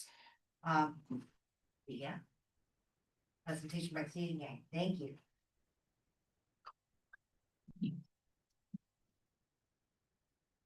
Good evening, directors. My name is Thea Yang, a social open space planner here at the authority. And I also gonna thanks for the discussion, and I'm also here tonight to share a news about in the Cali Valley Bucket News. I'm very excited to be here tonight to provide the updates for Coyote Valley Open Space Preserve Public Access Improvement Project, and also to request the board's approval to award the construction contract award. Since we have a couple of new board members, in addition to share this exciting milestone as we going into the construction, I would also like to take this opportunity to share a little bit background on this project and why we're doing that. Before I provide some project backgrounds and updates, I would like to begin with tonight's request. Staff recommends that the Board of Directors approves the resolution authorizing the General Manager to enter the award of contract to Silicon Valley Paving, Inc. for the construction of Cali Valley Open Space Preserve Public Access Improvement Projects. Moving on to the project background, this public access improvement project is deeply rooted by 4 overarching goals. First, it stands from one of our core values that everyone deserves to feel a sense of belonging in nature, regardless of your age, mobility, or experience level. Improving the Hearts Delight Trail to be fully accessible is another step towards making that a reality. Secondly, we aim to continue the design language, amenities, and the branding that we established at Miami Yakima Coyote Ridge Open Space Preserve and Rancho Canada de Oro Open Space Preserve to have a cohesive and high-quality visitor experience across our preserves. Third, from a regional perspective, Coyote Valley Open Space Preserve is a critical hub, and this accessible trail will eventually connect to the larger regional trail network. Finally, this improvement serves as a preview of our vision for the Cali Valley Conservation Area Master Plan. So I will explain the goals on the following slides, and then why we have these goals, and then how these goals have been shaping the project. To help everyone, the mouse, oriented where the preserve is. So as you can see from the jurisdiction map on the left, it is where the star sign here is. So it is located between San Jose and Morgan Hill. You can see it's highly accessible to the residents of Santa Clara Valley, Santa Clara County, particularly those who live in South San Jose and Morgan Hill. It is also the first preserve on the valley floor that opens to the public. The preserve offers a variety of nature-based activities. The map on the right highlights the existing amenities, including the multi-use trail for hikers, mountain bikers, and equestrians. So we have a staging area here with parking lots, shade structures, restrooms, and picnic tables and interpretive signage along the trail. The Hearts Delight Trail leads the visitor from the entries into the preserve, and the 4-mile Arrowhead Arrow Loop Trail passes through serpentine outcrops, grassland, and oaklands. This area is also a very popular space for bird watching and seeing spring wildflowers. So whenever you add a preserve, I think you will feel like this preserve is loved by people. It's very popular. However, the existing facilities do not meet the current accessibility code. The Hearts Delight Trail has been identified in multiple planning and management documents by the authority as a priority for accessibility, including the 2013 Cali Valley Open Space Preserve Use and Management Plan, which identified this trail as a key accessible trail. More recently, in 2023, for ADA evaluation and transition plan, we also identify and then also recommend this prioritizing this accessibility improvements at the preserve entries and along the trail. Together, these documents help to inform the scopes of this project. And then the photos here shows you the existing conditions. You can see we are lacking the accessible paths of travel to different amenities. And there's no ADA accessible picnic tables or benches. And then the trail is unstable. It's not suitable for all weather conditions. So I also want to say upgrading this trail isn't just about a compliance, it's also about our commitment to providing equal access to our community to enjoying this beautiful preserve. So based on a very comprehensive biological and cultural resource survey and our evaluation, we propose the following improvements. At the staging area, we'll upgrade the ADA parking and replacing the shade structure with fire-resistant structure that includes entry information kiosk. And we'll have accessible benches at the entries, install a bike parking, and then a equestrian bike gateway at the equestrian lot. And for the trail itself, we'll replace it with stabilized decomposite granite to make it stable and accessible. There will be multiple outlooks and resting area along the trail. And a community circle will be created around the 5 oak trees that planted by the OSA funders and community members last year.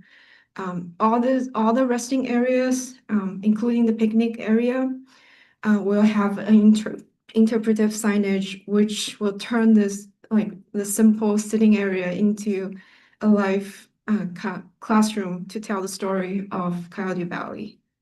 Again, the design is consistent with what we have at the staging area at Maniakma and at the Hidden Meadow Trail and Rancho, which will help us establish a unique identity across our preserves.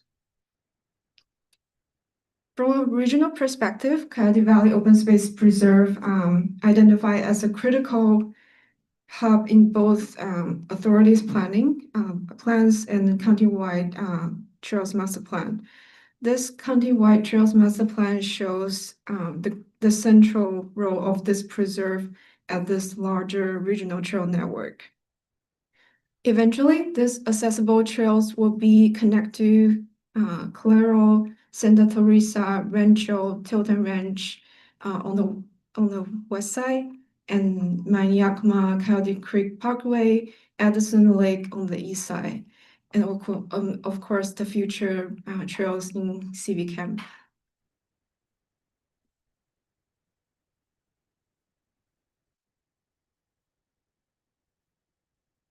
This public access improvement project isn't a standalone project. It serves as the preview of the Coyote Valley Conservation Areas Master Plan, which is 1,700 acres vision that's currently taking place. As Coyote Valley Open Space Preserve serves such importance as the southern gateway of this area, staff has been coordinating very closely to make sure this project reflects the long-term vision that we have for the valley. I also want to note that the Coyote Valley Master Plan survey is open through May 17th, and we welcome community and public to comment on the design alternatives. And the survey also includes questions about the improvement areas adjacent to the preserve staging area. Beyond improving the visitor experience and access, this trail will also serve as an educational tool about landscape linkage and wildlife connectivity. This maps here shows you how Coyote Valley, together with other protected areas, provides a critical cross-valley wildlife corridor between Santa Cruz Mountains and Diablo Range. The interpretive signage along the trail will tell the story of wildlife movement, the importance of stewardship and conservation here in Coyote Valley to inspire the visitors to be part of this effort protecting nature. So here are some of the drafts of our interpretive signage designed by artist Emily Underwood, including wildlife connections, wildlife after dark, and one entry signage here. We're hoping the panels will make the invisible story visible, like showing the visitors that while they enjoying the trails by day, the bobcats and other wildlife also rely on this same corridor by night. Again, this design is intended to be consistent with signages that we install in Maniacma and Rancho. Last year, these drafts were presented to the Land Stewardship and Use Committee and the Citizens Advisory Committee for feedback. The project has been underway for several years through a very thoughtful and thorough process. We have completed the site inventory analysis, planning design phase, environmental review, developing construction documents, and permitting. Securing the 800,000 in federal funding for construction was a major milestone. And this includes conducting the environmental review pursuant to National Environmental Policy Act as part of the grant requirements. We're now finally ready to move into construction, which is a very exciting phase of this project, and I hope you're just as excited as me. But before we go into construction, as a public agency for a public works project, we are adhering to a competitive bidding process to select the lowest responsive bidder. Over the last 4 months, we have conducted a very rigorous public bidding process. On January 23rd, we posted the request for bids on our website, issued to local builder exchanges and emailed to 40 qualified contractors who does similar work locally. And we also held a mandatory pre-bid meeting on February 5th. And we have 14 contractors sign up and 11 attending the walk. The bids closed on April 10th, and we are seeking the board's approval tonight. On the bid opening, we received 4 competitive bids. Silicon Valley Paving submitted the lowest base bid at $918,500. Staff verified their qualifications and their references and determined that they are the lowest responsive bidder. As a reminder, the total project budget is estimated at $1.48 million. Construction was estimated between $900,000 and $1 million. And we also included a standard 15% construction contingency in the budget. We successfully secured a total of $1 million in external funding from Valley Water and Federal Community Project funding. This means a vast majority of the construction is being funded by external partners who also believes in the vision as much as we do. Overall, staff considered the bidding process was successful. We received a lot of interest from the contractor, received 4 competitive bids, all within the cost estimate range, and consistent pricing that reflects that we deliver very clear construction documents to the contractor. With that, staff recommends the board approves the resolution awarding the contract to Silicon Valley Paving. As with all construction projects, particularly in natural settings, there's potential for unforeseen conditions. So in the resolution, also in the staff report, staff also recommend a 15% construction contingency for change orders, which will be reviewed and approved by staff case by case. Pending approval, construction is anticipated to start in May and complete by September. This concludes my presentation, and thank you. I'm happy to take any questions you might have. Thank you very much. Thank you very much, Thea. We can open the floor to board members for questions or comments. Are there any members who would like to comment on this item?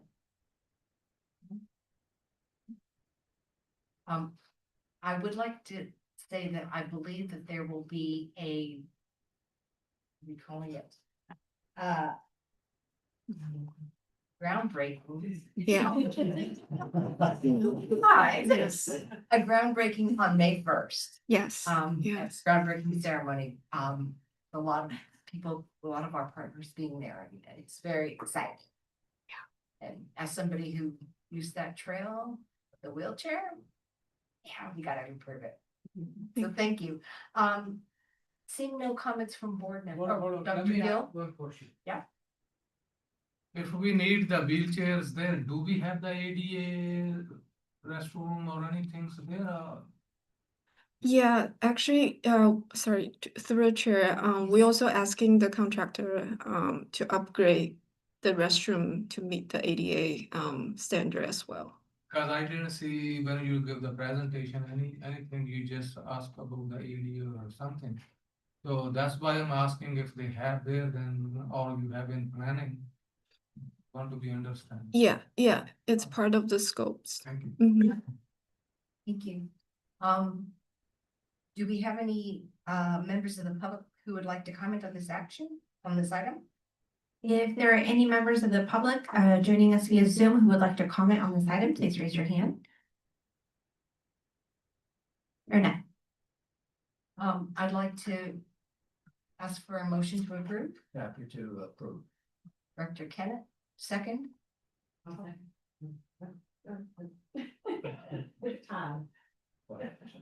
Director Chapman. The second. And clerk, can you please call the vote? Director Kenneth, Yes. Director Matthews, Yes. Director Chapman. Yeah. Director Sutherland, Yes. Director Minghut, Yes. Director Dominguez, Yes. Director Gill. Yes. Thank you. That passes unanimously. Thank you. New business item number 5 would be consideration of amendment to the 6th employment agreement for the general manager, and I believe that our council Martin is the lead on this.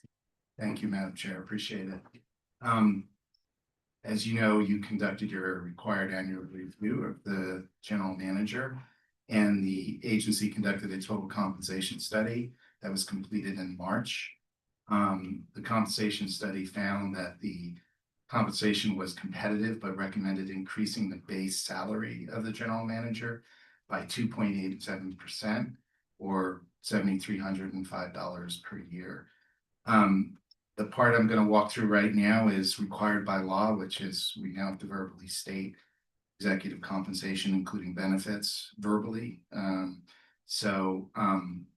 Currently, the general manager's total compensation is $336,636. It says 624 in your staff report. I went to law school because I really don't like or not very good at math, but so it's off by $12. The base salary currently is $254,544. Deferred compensation is $15,912. Medical expense or medical insurance is $64,620.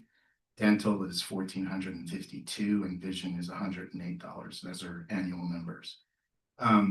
The total compensation with the increase of $7,305 would be, and again, it's off by $12. If you have a problem with the $12, I'm happy. I have $12 cash in my pocket. I'm happy to give it to the general manager.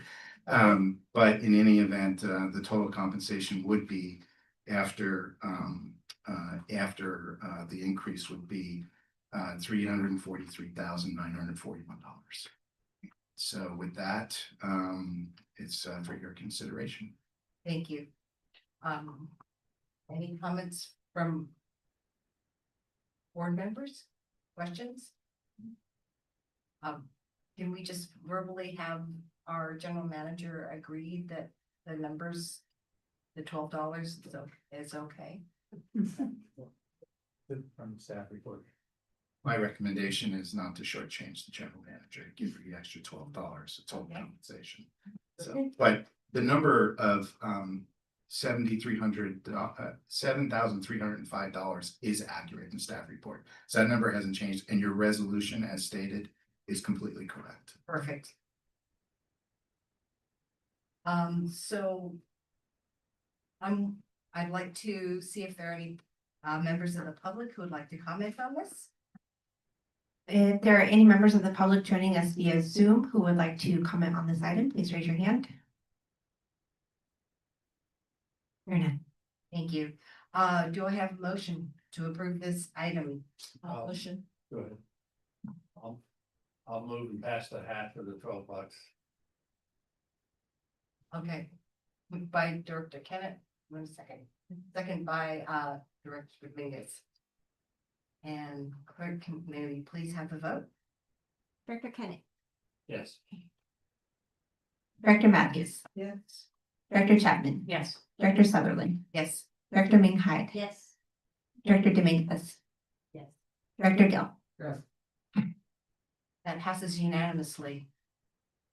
Thank you, General Manager Jenkins, for allowing us to do this.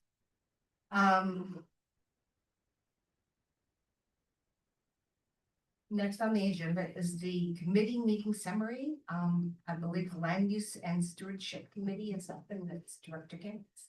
Sure, we went out into the wild blue and learned a lot about trails construction and the next step, if you will, in our participation for the public and include some camping sites, which is kind of cool. Anyway, we've been given these maps and which I'm sure you all had copies in the past about the various processes that went through to bring these trails to fore.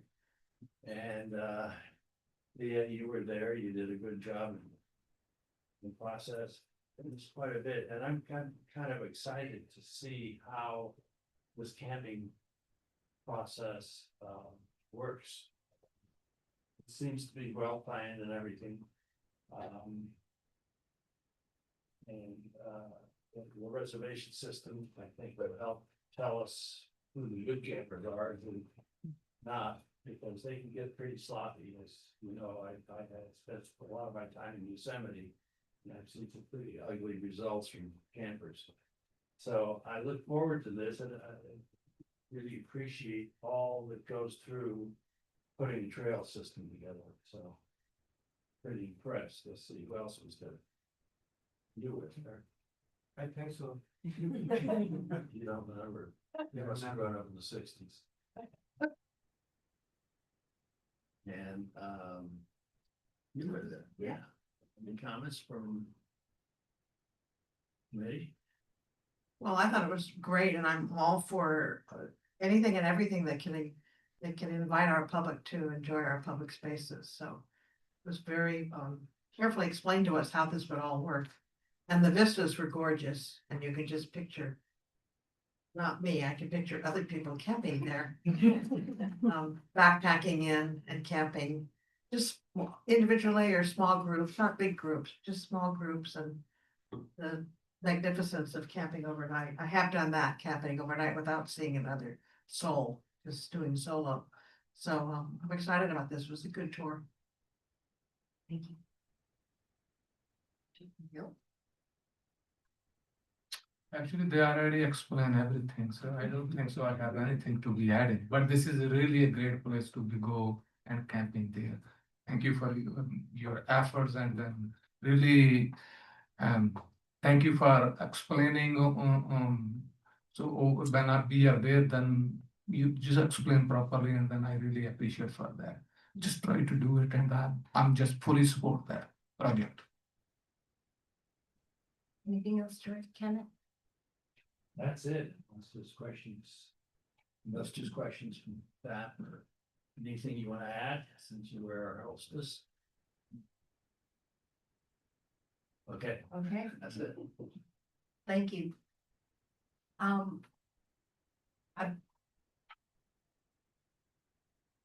informational reports. Thank you, Madam Chair. Just a couple of quick items. I will not steal Charlotte's thunder, except to say that on April 19th, in advance of Earth Day, we had just a stupendous turnout at Santana Row. First time ever being in that venue, and just wonderful, just connecting with the public there. So I just want to congratulate our team for putting on a tremendous event.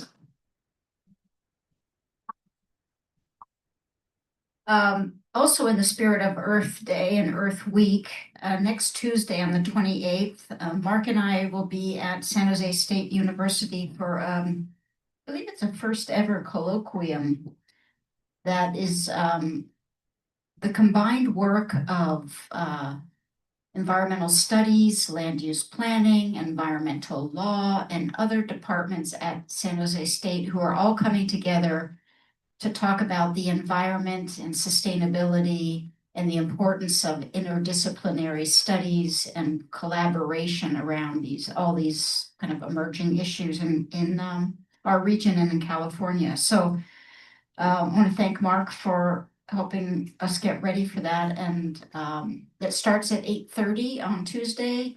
And there's a community collaboration panel at 2:30 in the afternoon. We'll have a table there. And we'll be celebrating both past, present, and future collaborations with San Jose State. Mark? Yeah, good evening, Mark Landgraf, Assistant General Manager. Just want to add to the colloquium that the General Manager just mentioned. We'll also have Lena Drape's white paper that she wrote while she was studying at San Jose State as on her for her master's degree about the intersection of conservation and land use for housing that will be really, really appropriate to hand out to interested students there at the colloquium. Just one more brief item. Back on April 8th, staff from the Open Space Authority participated in Together in Sacramento. It was an event hosted by Together Bay Area, a coalition of about 80 members around the Bay of conservation and related organizations to essentially talk with legislators about the important priorities for funding and especially coastal conservancy, APA exemptions, a wonky term for let's get the money out the door from Prop 4 that voters approved back in November of 2024. So it was a really successful day with about 15 members of Together Bay Area. Mark, before we pass it on to Lee, I'm just going to plant a seed. Megan, you could talk about the April 30th gathering at Marshall Cottle. Would you? Thank you. Okay. You might as well. Yeah. Good evening, Director. Megan Dreger, Conservation and Strategic Partnerships Manager. As she mentioned, on April 30th, there's going to be a grantee gathering for past urban grant program grantees. This is the second time we've done it. And it's just a great chance for grantees to meet each other, for us to hear more about their projects in kind of a more casual way. I think a lot of good connections are made at these events, so looking forward to it. I know there's been emails and updates that I've gotten out, so we enjoy this at Marshall Cottle Park. Thanks, Megan. Lee? Thank you, Andrea. Good evening, Directors. Lee Rapture, Assistant General Manager. I bring you a few updates from Aaron Hebert, who was not able to be here this evening, and Derek Newman, also not able to be here this evening. So on April 17th, the OSA hosted a workshop run by Peninsula Open Space Trust on envisioning restoration of the Upper Pajaro watershed. So Post recently acquired properties across the street from the Pajaro River Agricultural Preserve. There are a lot of syllables in that, sometimes known as PRAP, and for which OSA has entered into a management agreement similar to what you heard earlier this evening about in the Coyote Valley. Post convened this meeting to coordinate and envision restoration across the landscape with environmental stakeholders and others. And then looking forward, on May 15th, Natural Resources staff will convene a workshop at the OSA offices here with the Santa Cruz Mountain Stewardship Network on the state of grassland ecosystems. Goal of the day is to understand what land managers across the Bayou region are doing to support grassland biodiversity. And this work builds off the Badger connectivity studies OSA completed earlier in the year. You may remember hearing from Lillian, which in turn built off of the studies that MidPen completed earlier in 2024. So the Natural Resources staff hopes this collective work will lead to a regional State of the Grasslands report that helps bioregional stewardship of some of our most important habitats and species. And on behalf of Derek Newman, Field Operations Manager, the grant agreement for the $240,000 Coastal Conservancy grant, to steal a little bit of Megan's thunder, to purchase an excavator with masticator head has been executed, and the authority plans to take delivery of the excavator soon. I will tell, I don't think it's an understatement to say that staff is eagerly watching their email for the invoice so that they can have a check cut for your signature. The team aims to bring the fuel reductions work plan in the late summer, or begin, sorry, the fuel reductions work in late summer on portions of PL 566, including an area that is an emergency evacuation route for neighbors living along path.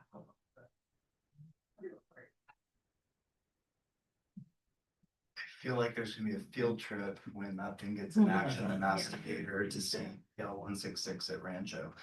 Lucas Shelmer, Planning Design Construction Manager. Good evening, directors. Couple brief updates. Rancho Cañadas, we heard we had an amazing visit. Great questions from Directors Gill, Matthews, and Kennett, and discussions about our Rancho Cañada regional trail planning that Theo led out there. And next steps, mentioned backcountry camping. We're doing interviews with agencies, county parks, state parks, etc., that have similar facilities. And so we're working along with Derek Newman, Field Operations Manager, to come up with some good comps and costs of operations, which we spoke a little bit about. Plan is to bring that back to the board this summer, and then do some additional public outreach associated with the trail planning then. We've also kicked off our California Environmental Quality Act, or CEQA, analysis with our trail consultants. Your board approved their contract a couple board meetings ago. So that is now underway, and we're analyzing the trail routes that you saw on Director Kennett's map. And again, more updates to come this summer. From our GIS program, working closely with our field team to use high resolution GIS GPS tools to identify and map assets on OSA property. So we have all these lands with things like bridges and culverts, and those things require ongoing maintenance. So we're in the process of mapping all that, which will be a critical piece of our future management and capital planning process that you'll hear more about to come.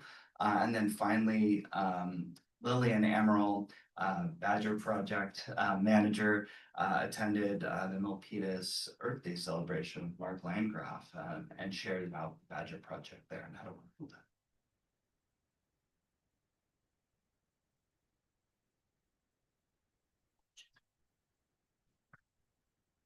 We're gonna play a little highlight reel. Good evening, directors. Charlotte Graham, Public Information Manager here at the Open Space Authority. And thank you. Yeah, we're gonna play a little highlight reel from our Santana Row Earth Day celebration.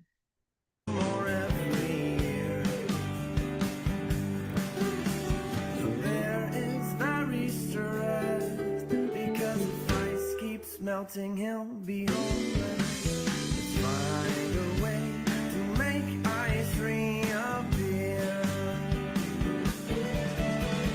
Sure would like to sustain our planet if we had the ability. How long would you sustain our planet? We all shout out infinity. So that was just a small taste of the event. I definitely want to give a big shout out to Jackie McBride, our community investment specialist. She went above and beyond, working behind the scenes to coordinate this big Santana Row Earth Day celebration. And as Andrea mentioned, this was our first time working with Santana Row. There are many, many staff to thank from across the agency who came together to plan and coordinate and pull off this large scale event. And I would like to thank Director Sutherland for coming out and helping at our table. Your energy is infectious. And yes, and also Director Dominguez, thank you so much for coming out to support. It was great seeing both of you there. We really appreciated having you. In addition to OSA staff, we were also joined by Allison Falwell. She's one of our CAC members, along with several members of our awesome volunteer and docent teams who are helping out as well. We engaged face-to-face with about 600 people, and many, many more were walking and taking photos with the exhibits. It was a really great day for visibility for the Open Space Authority. The event also received a lot of media attention in advance, so this was featured in all of the local community calendars. It was also highlighted in an Earth Day article in the Mercury News by Paul Rogers. And with regard to Earth Day news, the Open Space Authority was also mentioned in a San Jose Spotlight piece by Linda Hutchins Knowles, co-founder of Mothers Out Front Silicon Valley, in her article about ways to protect the environment this Earth Day. So looking ahead, as mentioned earlier, now that the construction bid is approved, we will be hosting the official groundbreaking ceremony for Coyote Valley Open Space Preserve's expanded public access next Friday, May 1st, and Director Sutherland will be providing some welcome remarks. We'd love to have you all there if you can make it to celebrate the milestone with us. And last time I was here, I'm pretty sure I reported out that we doubled our media coverage from that time last year. We've now tripled that number from this time last year. So excited to say that the media keeps growing. And we have a lot more stories in the works. So thank you. I'd like to just add that it was so important to have the activity books there in all 4 languages. And when kids came to the table, I would ask them, did they want English? Did they want Spanish? Did they want Vietnamese? Or did they want Chinese? And just the look on their faces and their parents' faces that they had these options was priceless. So thank you very much, Charlotte, for getting those in all languages. And also that I've boothed at a lot of different events. These were not, grab your stuff and run. These were conversations with people who were very interested in the work that we do. And so I didn't think there was any way to have a stronger outreach event, and you all put it together and it was phenomenal. So thank you. Thank you. Great, good evening again, directors. Megan Dreger, Conservation Partnerships Manager. A couple other updates. First, last time I mentioned Monica Nanos, our external funding coordinator, has been busy with many grant applications. We have the good news about the excavator, which is exciting. Another exciting thing, it's not final yet, but we submitted an earmark request at the federal level in the House. It's called the Community Project Funding Request. We requested $900,000 for the North Coyote Valley Hill Public Access Trail.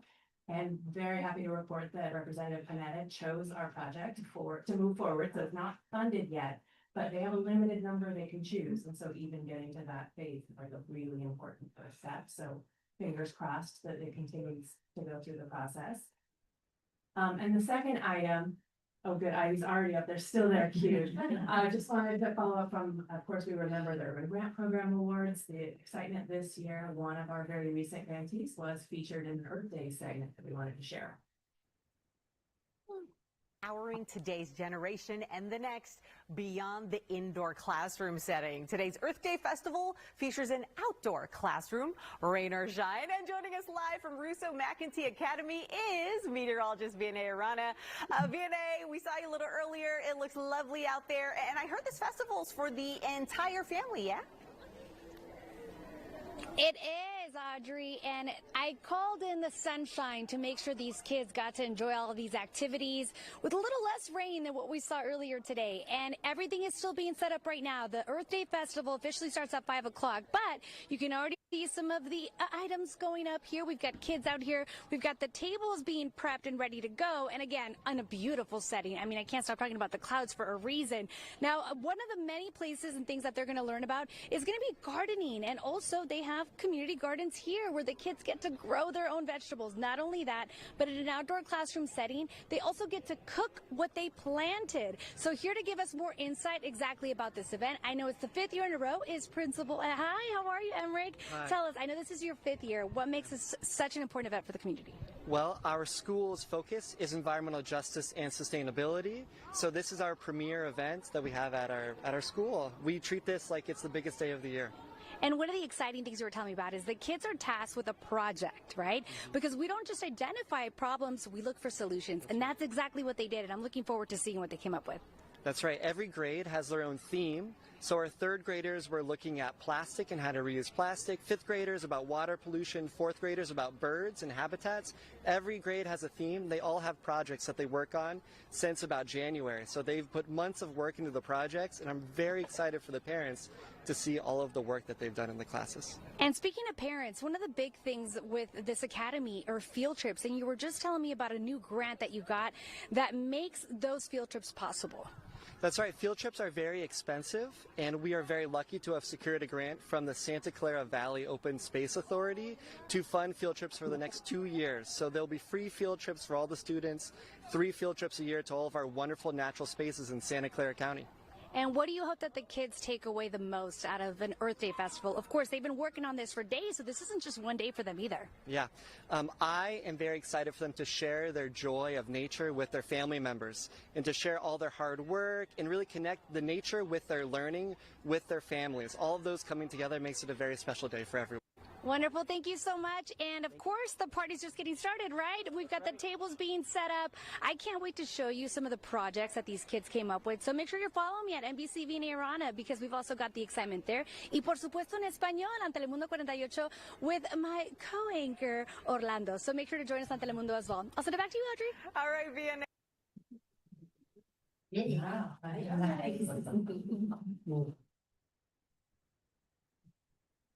Elizabeth? Thank you. Hiding in the back. Good evening, directors. Elizabeth Loretto, Administrative Operations Manager. 2 really quick updates. The Expenditure Plan Oversight Committee met earlier the month in early April and is now hard at work on their summary report. And on a very critical day, June 3rd, they will start their day with a meeting to review that report and then go about their business and other non-important things happening on that day. But we will have them to you later this summer for the presentation of their report and their findings this year. Good news is they're a very supportive and happy group and don't have they don't have anything to complain about. They just have a few improvements to recommend because that's a key piece that they've helped us with these last 10 years that they've been doing their work. And then just a super simple reminder on behalf of IT, if you're ever in receipt of a suspicious email to your Open Space Authority email address, please forward it over to Vincent and he'll help triage the best solution. Thank you. Thank you. Charlotte? Thank you. I'm so sorry. I forgot to add just one more quick thing. Our Coyote Valley Discovery Days are still happening. We have and Earth Month is still happening, so we have our next Morgan Hill Earth Day event coming up this Saturday. Community Center. Any other? That's it. Thank you, Madam Chair. Thank you very much. Legal report? No report, Madam Chair. Thank you. Board member reports. I know that Director Matthews was also out last weekend. Celebrating. Yes. Earth Day. We were, Mark and Thea and a volunteer were at Earth Day in Memphis. Now, it wasn't as great as yours at Santana Row. But we had the badger skin, right? Oh, so everybody liked that and it was very well attended and I'm glad that I went. And there were people in my district that are very excited about open space as well, so that was good. I wanted to mention that this board had an all-day retreat, just so people know, we worked very hard. And we bonded, and we had some good suggestions for the years to come, and it's what I already knew was a very good organization, but it's gonna get better as we go and mature and work together with the group, as a group. I think that's all I wanna say. Yeah. As a private citizen, I attended an event to the kickoff for Measure D, which was also well attended, and there's a lot of enthusiasm out there. Thank you. No report. I just want to congratulate the staff again on the wonderful event. It was such an honor to be there, and I personally love just the intentionality behind every activity, the way you stage it, the way you want to engage with community, the way you engage with the students, the kids, the activities the kids did, like everything was purposeful and intentional, and it just is another testament to how much you value this work. So thank you so much. Director Chapman. Then to follow up on my earlier comments on Monday, LAFCO at the direction of previous chair Supervisor Reyes and then current chair Rosemary Kamei did a environmental justice workshop, which was very well attended. There was almost all the LAFCO and alternate members were there. We had a presentation on Plan Bay Area 2050 plus, which they're going to be incorporating an equity priority community portion in there. So they're going to be taking, that'll be top of mind, into the plan. We had a presentation from, and now I have this is the gentleman's name, Dr. Khalid Osman on environmental justice, and it had to do with water quality. And there was a very interesting map shown about the diversity of water quality and showing that people of color most likely experience drinking water violations. Rural, tribal, and urban communities are most at risk. So I think this is where it was coming from. This is where the data center conversation came from. We also had, and I can send a copy of this if you like, this is very interesting, definitions of disadvantaged populations, environmental justice coming from APAG definitions, from ACDC definitions, and Cal EPA. But I think overall what we're going to be doing is we did kind of some exercises in terms of trying to come up with a mission statement or some statements that would come up from LAFCO that incorporated a more defined definition of equity and environmental justice within LAFCO's purview. So I found it a really interesting exercise. It was an all-day event. Yes, there's been a lot of education coming forward. But if you're interested, I will send this out to you because I think it might be, some of the presentations, at least the MTC one, I thought was very valuable, and maybe some of the board members might find it valuable as well. Thank you. Thank you. Yeah. Oh, I'm Director Minhai. I just wanted to say that the agricultural tour we went on was fabulous, and I've always appreciated our partners in agriculture, but understanding the role of ranchers in open space preservation and the enlightened, informed, intentional approach to farming and raising cattle by these young men and their families, the generational stuff, the two little boys who were out there kicking clods. It just shows that there is a future that we will have partners many years to come. And I learned so much, and I thought I knew a little bit. I knew nothing. Thank you very much. So before we adjourn this evening, I want to take a moment to acknowledge the recent passing of Rod Dearden Sr., a Seminole advocate for open space and a longtime friend and founder of the Open Space Authority. Please join me in a moment of silent reflection.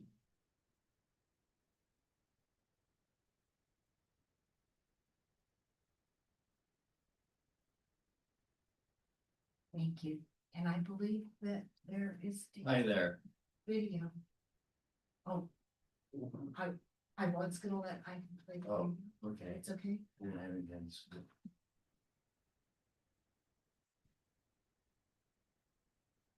Santa Clara County Supervisor and President of the San Jose Trolley Corporation. Rod has been responsible for much of the success in making this comeback. Rod, he had a good legacy, and he was Mr. Transportation.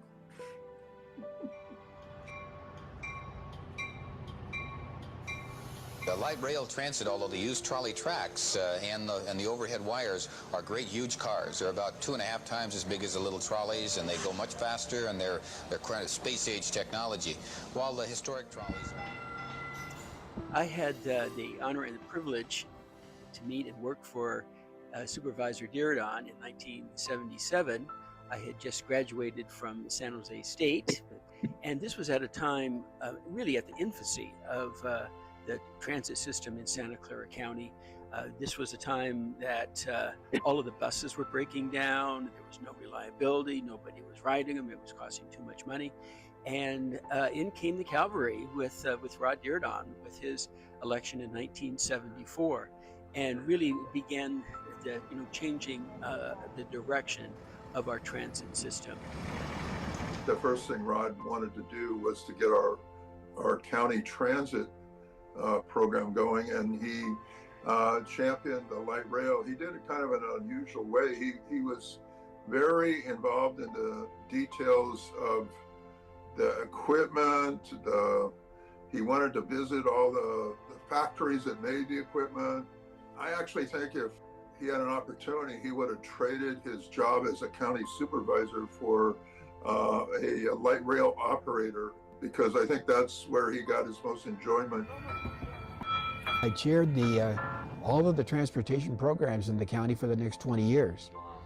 9 different rail construction projects, a lot of rail study boards, the first transportation tax in 1976 in the state of California, half-cent sales tax, and it did pass miraculously. I don't know how, but it passed. And of course, when you look at those maps and whenever you go to Diridon Station, that's quite a tribute. What did you feel about learning that that station was going to be named for you? Well, I was amazed. Rod is kind of like a Boy Scout, he's taken an oath to this country, to his Constitution, and to the service of his community. He created the concept of open space as a supervisor to make sure that the future generations of Santa Clara County would be able to enjoy a scenic landscape that would be of open space and not of only houses on the hillsides. The reason for being involved in politics was originally a park. So I'm a hardcore tree-hugging environmentalist, yes. And I'm proud to be. And I'm also a businessman. I started a research company that became very successful, and I'm an MBA, so I'm not an unreasoning environmentalist, but I'm a strong environmentalist. Rod was relentless. Everyone knows about his transportation leadership, but he also grew this county's parkland from 800 acres to over 43,000 acres. And he drew the line against sprawl when he was on the Board of Supervisors in the 1970s. Rod never gave up. He was a committed and dedicated public servant who just worked hard. He was always responsive. He was almost never not working. And that combination of things is like just a dedication to public service and to the greater good, and then to work hard for it. And he was a legend. You've been a great mirror and a great reflection of all that we want to be and that we should be. So I thank you, and as the scripture says, you've been a good and faithful servant and a friend. Rod Diridon was always about supporting the next generation of leaders. And I still remember so many times that I sat in his backyard to talk about how to connect the West Valley, how to make Diridon Station all that it could be for the West Coast. But the really special thing about that is that my story wasn't unique by any means. And there's probably hundreds of other people who can say they had the same experience, were shaped by not just his leadership, but his mentorship and his generosity for supporting the next generation. So I carry that spirit and that impact with me every day in the work that I do. And I know that his work and his legacy will live on. His legacy is just woven into the daily lives of everyone in this community. None of us can fill his shoes, but we must try. Rod, I'm going to keep on showing up for the planet, for this community and for you. I miss you already. We thank you for all of your dedication, your civic concerns, your vision, and it's been a pleasure to reflect with you upon your time and your legacy as a member of the Board of Supervisors. Thank you so much.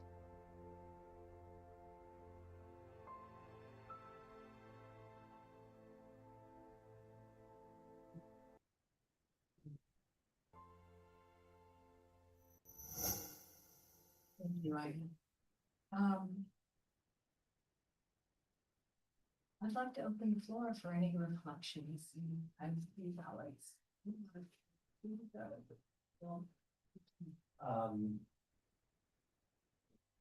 Sort of watched from afar. I didn't have a chance to give my report, so when we're done with Rod, you call him. Oh, I'm sorry. So. Yeah, go ahead. Well, I've known Rod for decades and in many had many experiences with me, but I will quote one of his colleagues on the Board of Supervisors. And she said it was well, I can't even remember the issue we're talking about, but she just said, "Oh, Rod, he never gives up and he never lets up." That was a tough vote that was gonna happen, and he was pressuring for something. And that is truly how he was, because he loved this Santa Clara Valley, he really did. And he never gave up to the very end. I was working with him. He got me involved in a project to establish a train museum. And first we were talking about the history park, and then we were talking about Guadalupe Gardens, and he just never gave up, and he never let up. So I'm gonna miss him. Sure. I was one of those lucky people he mentored in his backyard, and taught me how to be a better, thoughtful leader when it comes to urban planning and the environment, that there's the right places to build and the wrong places to build. And he did love trains. I mean, absolutely. And I enjoyed our conversations immensely, and I learned a lot from him. And he's touched a part of my life that I think, I will continue to pay it forward, and I will miss him greatly.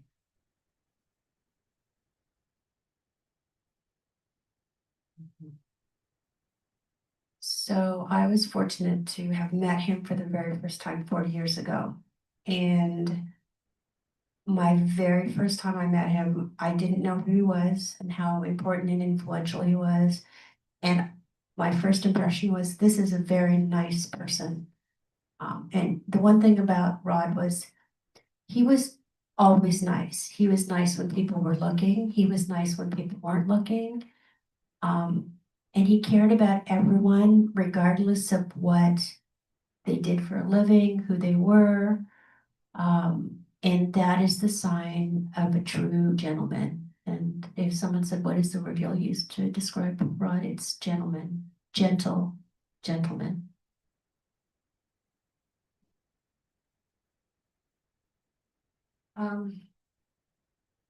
So this is just a little bit more background. So in the late 1960s, Santa Clara County Supervisor Rod Dearden began working with others to create the Santa Clara Valley Open Space Authority.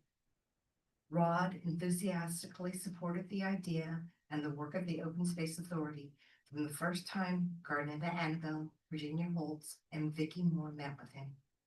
He shared his wisdom on how to run a winning campaign, who needed to be involved as supporters and sponsors, and he even got KLIV to talk about it. Supporters and partners included the Committee for Green Foothills, Sierra Club, League of Women Voters, and the American Association of University Women. As Virginia Holtz noted, Rod was the first de facto campaign manager. From the 1960s until his passing, Rod lived his values, supporting those of us who understood the need to permanently protect our natural environment and open spaces, pushing us to do more, reminding us to be strategic, and that protecting nature is a forever task, and that we needed to have many partners in a big tent. His drive to protect our small planet and leave it in better shape for future generations will be missed, but he has brought so many of us, me included, along with him, who will honor his legacy by continuing his work. With his passing, we lost a giant. And I believe that there's a public comment. Garnetta Annable, if you would like to speak, you may do so now. Thank you very much for allowing me to honor him and all of the work that you and your staff and you board have accomplished through his. Garnetta, I'm sorry, we can't hear you. Hold on one second. All right, let's say that any now, maybe. Oh, I'm having a tough time with this. Oh, Garnetta, I'm sorry. Do you mind starting from the beginning? We weren't able to hear you. Let's try again. How about that? Okay, yes, we got you. Okay, all right. Well, thank you for allowing me to speak on this adjournment in Rod's honor. You know, Rod, as Virginia said, took us under his wing and said, okay, ladies, here's what you have to do. And gave us his full support because not only were the folks that had preceded him or worked with him in the early years to develop the idea, but the county was like, unless you get us new money, we're not going to be able to undertake this. So ladies, you got a big job ahead of you and go get started. And with the support of people like Larry Ames and our planners, Don and Eric, you know, we jumped right in and we did the best we could to help ride the horse and bring it home that Rod had encouraged us to try to do. And we have lots of big challenges ahead of us as the staff has presented to you, the board, this evening. So I'm hoping that we can pass Measure D for you so that we can just keep the ball rolling and you folks can keep doing the due diligence and give your talents to making our dreams even bigger and greater. So thank you. And Rod, we miss you dearly. Thank you. Thank you. And before we officially adjourn, I gavel us out. Dr. Kenneth, I'm so sorry. And then my little bit, I first met Ron when I was on the board of the League of Conservation Voters in the 90s. And he was always the best listener. He appreciated people who, no matter what their viewpoint or what their genre was, if they deserved something, he would allow it. So he and I pushed for when one year when the league was awarding the Legislator of the Year award. He and I both thought that a Republican should get that award. And we won and we were outvoted, I think, 7-2. But the point is that a Republican and just was Jim Kenney. And the fact that he supported some legislature that was so hard for a Republican to do. You expect it from a Democrat, but when a Republican steps up and, you know, puts himself out there, you have to appreciate it. And so we got him the award that year. I think it was 98. And so it just shows that he listens to everybody. And so I only wanted to mention about the Morgan Hill. We think we're going to have our own Earth Day, and it's going to be a big event, isn't it? And I've arranged for I think around 12:30 on Saturday, we're going to have what I hope is a photo op with the Morgan Hill City Council in front of our thing. The ones that haven't yet supported our, endorsed our measure, hoping that we can build them into it, so. At least we'll have them on record, so anyway, that's my report, thank you. Thank you very much. And with that, I'd like to adjourn us unless there's anything else at 9:31. Thank you all.